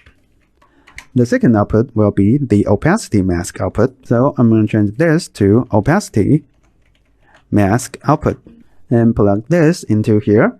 Now if I click apply and go back to this BP dissolve material, I can just drag in this material function and you can see this is what I get. I think I forgot to change the sort priority of this opacity mask output. So go back to it. I'm going to change this to number 2 and click apply. And later, this one can go into emissive color. This one can go to opacity mask. And same as the third temporal AA, I'm going to give this one some function inputs. So go back to it. The first function input that I'm going to create will be a texture input. So I'm going to right mouse button click and type in function and select function input. For the input name, I'm going to change this to noise texture for dissolving and change the input type to texture 2D and give it a sort priority of 1. And now if I try to plug this into the subtract socket, you can see it's not allowing me to, and that's because this input here, this is a texture object, but this socket is looking for a single float. So we need to sample this texture object. I'm going to bring out a texture sample node. So in this way, we can plug this red channel into a socket. I'm going to delete this node and move these nodes to here. And now you can see here it says missing preview connection for this function input. So in order to get rid of this, we need to give this preview socket a texture object. And to do that, I'm just going to bring out a texture object. And I'm going to change this to a Perlin noise and plug this into the preview socket. You can see that error message is gone. Right, I'm going to click apply in here. And the second function input that I'm going to create is this dissolve amount. So right mouse button click, type in input, and change this input type to a scalar, and change its name to dissolve amount. And hold down 1 on my keyboard to bring out a default value. Give it a value of 0.3 and plug this into preview socket and plug this into if. Delete this parameter and move these two nodes to here. Plug this one to here. One thing to mention here is that if you want to use this preview value as the default input, you can select this input and take this use preview value as default. I'm not going to do that here. You can if you want. And before I forget, we're going to plug this into this add socket. And I'm going to change its sort priority to be number 2. So this will be my second function input. Then I'm going to move to the top. The third function input will be this edge glow color. So right mouse button click, type in input, and this will be a vector 3. I'm going to change this to dissolve edge glow color. And hold down 3 on my keyboard, give it a default value for the preview socket, and plug this into preview. Delete this one, plug this into multiply socket, and I'm going to change its sort priority to be number 3. And that's pretty much it. Now I'm going to click apply, go back to this BP dissolve, and you can see this is my new material function. Now I'm going to delete this dither temporal AA. So for this dissolve amount, I'm going to plug this parameter in, dissolve edge color. Hold down V on my keyboard to bring out a vector parameter, and I'm going to call this dissolve edge color, and I'm going to give it a bluish color, change its value to 30, and put it into its own group, so it'll be global control. The sort priority of this one is 1, so this one should be 2. And plug this one into this socket. And for this noise texture for dissolving, right mouse button click and type in texture object parameter. And I'm going to rename it to noise texture and put it into the group, change its sort priority to be 0, and plug this into this socket. I'm going to change this default texture to Perlin noise, and for this dissolve amount, give it a default value of 0 and click apply in here. Alright, I'm going to plug this into opacity mask, and as for this emissive color output, the easiest way to handle it is plug this directly into emissive color socket. So this value here, it won't affect the material itself until the dissolving begins. So I'm going to click apply, and there's one last thing to adjust. So instead of the blueprint, for my timeline, originally the value starts from 1 and gets to 0. And now we need to flip this. So for this value, I'm going to change it to 0. For the second value, I'm going to change it to 1. And that's pretty much it. Now, if I go back to my level and I click play in here and overlap with this volume, you can see this is my effects. Looking pretty cool. I'm going to try again. So click play, overlap with the volume. And what's best about this is, inside of the material instance, we can change this dissolve edge color and this noise texture. And if you want a fast preview, you can just quickly assign this material instance to this character. So I'm going to select this character and select this skeletal mesh for these two material instances. First one, I'm going to fill this BP dissolve in. Second one, fill in the second one. And now, if I start to tweak the values inside of this material instance, for the dissolve amount, I'm going to give it a value of 0.5, maybe 0.3, or 0.2. You can see this is what I get, and we can even change this noise texture. So this is what Perlin noise looks like. If I change this to marble noise, this is my result. And if I change this to caustics, you can see this is what I get, or maybe even cloud. So by using different noise textures in here, we will get a total different look. I think the cloud noise might look cooler in here. I'm going to decrease the dissolve amount back to 0. And you can see I no longer have the emissive color on the chest. If you want it back, you can assign this default material instances to this mesh. But I don't think we need to worry about that. I'm going to click play and preview the effects again. Yeah, I think the cloud noise works better in here. I'm going to preview the effects again and click play. Overlap with the volume. You can see this is what I get. And because we just used a different noise texture, a value of 1 for the dissolved amount is not enough for cloud noise. So I'm going to change it back to Perlin noise. Go back to this material instance and change it back to Perlin noise. One thing to look for here is, because this material instance is using mi_01 as parent material, all the changes that we made inside of this one will reflect on this one. So only tweak the first one here is enough, right? I'm going to preview this effects again. So overlap with it. And that's what we get. Looking pretty cool. I'm going to delete this sphere. I think the glow color in here looks quite annoying. And click play again. And there you go, our final dissolving effects.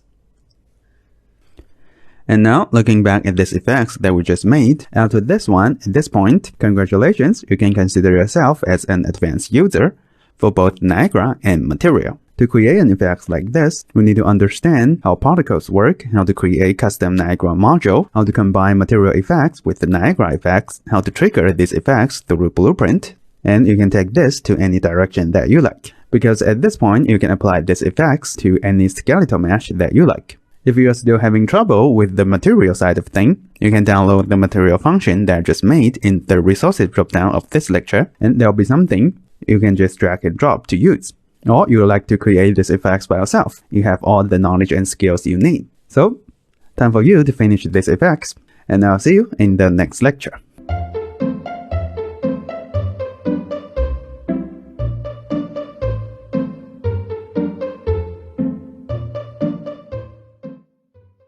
Hey, welcome. This will just be a short video to show you some nice little tricks. So first, I've made some changes inside of this material function, and there are only some little changes. So for this if check in here, the value that I'm adding to this dissolved amount, instead of 0.1, I increase it to 0.5. So a higher value in here can assure us, no matter what noise texture we use, a value of 1 for the dissolved amount is enough for fully dissolving the character mesh.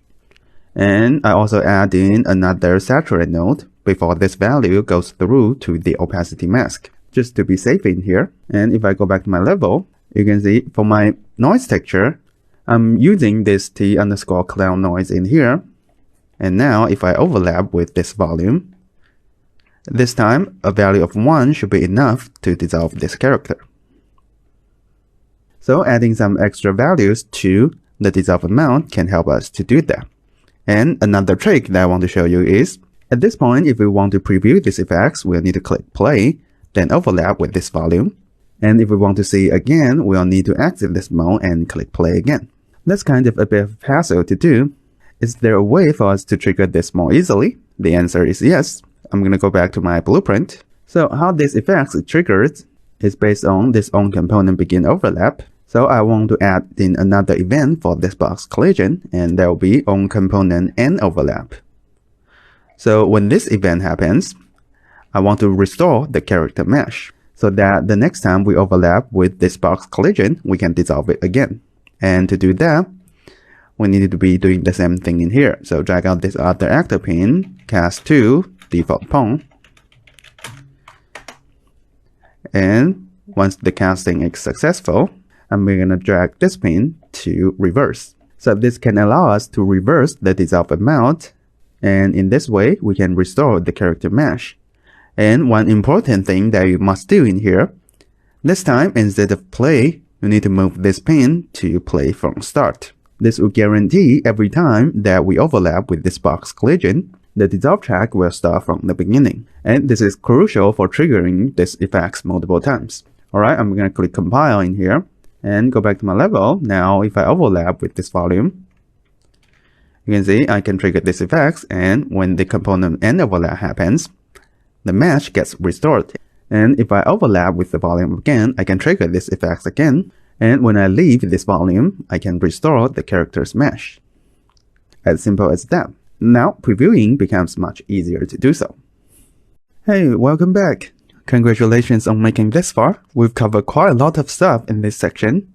and some of them are actually quite advanced. Now that you know how to create custom Niagara modules, how to add this module to your own VFX, how to perform math calculation inside of it, and you know how to use the Fresnel inside of your material, how to create a liquid material for your VFX, and how to use custom modules to create these splashes, ripples for this rain effects. All our raindrops so far are interacting with objects inside of our level. How beautiful is that? And you also know how to create waterfall effects thanks to our liquid master material and all the things we've learned so far. And more than that, you know how to use Niagara to sample a texture. This is an important thing that you must know if you want to create something much more advanced in the future. And you know how to use it to sample a static mesh, a skeletal mesh, and you understand what is distance field and how we can use that to create this interesting disintegration effects, and how to create a noise dissolved material and how to trigger this dissolving effect through Blueprint. Same as our last section, all the things that we've covered in this one can be applied to your own VFX. Now that you know how to create this dissolving effect for a skeletal mesh, if you want to apply this to static mesh, I'm sure you know how to do it as well. The process is exactly the same. With your understanding of Niagara Thermometer's custom modules, and after all these VFX that we've created, you can pretty much study and create any VFX that you like. So don't be afraid to try out your own ideas, as I'm sure they'll be much better than mine. So as a VFX artist, go make something awesome and do share your creation in the Discord channel. I'd love to see what you will create after this course. Now, please pat yourself on the back. These are not some easy VFX to create. And I'm really proud of the progress you've made so far. And hopefully, you'll enjoy your VFX creation in the future. Hey, welcome back. Congratulations on finishing the course. We've covered quite a lot of stuff in this course, and we've created so many different types of VFX. Congratulations on getting through to the end. You've already made some huge progress. Remember our first emitter? This is the one that we created at the beginning of the course, and this is our last emitter. To create the last one, it needs everything that we've learned before it, and it needs us to understand every important aspect of VFX. So I'd like you to pat yourself on the back. Well done. And at the end of the course, I'd like to offer you some tips for you to go further as a VFX artist. So in the resources dropdown of this lecture, you should be able to find the link that can take you to this file. So this is the VFX guide that comes from League of Legends. And inside of it, it talks about all of these important factors for creating a good VFX. And these are some must-know things if you want to create more VFX or even have your own VFX pack in the future. You can see it covers things like areas of focus, level of importance in a VFX, and things like color, shapes, and timing. And the best thing about this VFX guide is it gives you both good examples and bad examples, and it tells you the reason behind it. So this will be an accurate representation, and this one here, this will be an inaccurate one. And these are the things that make this guide valuable. And inside of it, you can also find the section where it goes over the color. So this is not something that we covered in this course, but this is a super important factor for creating VFX. And the reason why we didn't go over it in details is I think it'll be easier for you to understand it once you understand Niagara, once you've mastered VFX creation. And if you look into this section, it goes in depth for things like what saturation would do to a VFX, what contrast would do, and what colors you should use for what type of VFX. So for instance, a green color can be used for poison, but it can also be used for healing effects. With the different values for saturation, we can achieve different results. And you can find all the related information about it inside this guide. And this is something that a lot of people neglect when they are creating their own VFX. If the color you use for your VFX is off, your VFX is gonna be off for sure. So definitely go into this guide after this course, and this can help you to go further as a VFX artist. Everything we've done so far in this course is all about rules, rules, and rules.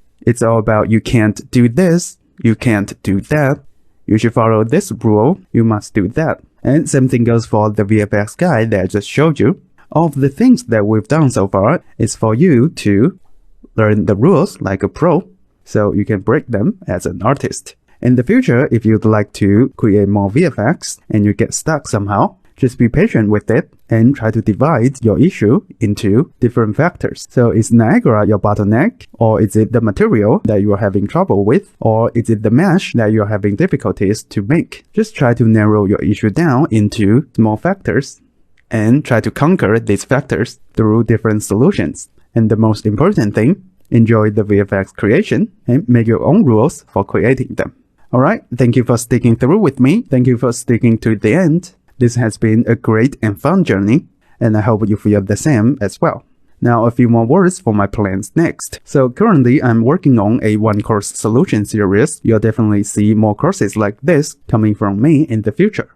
So if you have found values from this course, please leave a 5-star review, as they'll surely boost up my production pace for making new courses.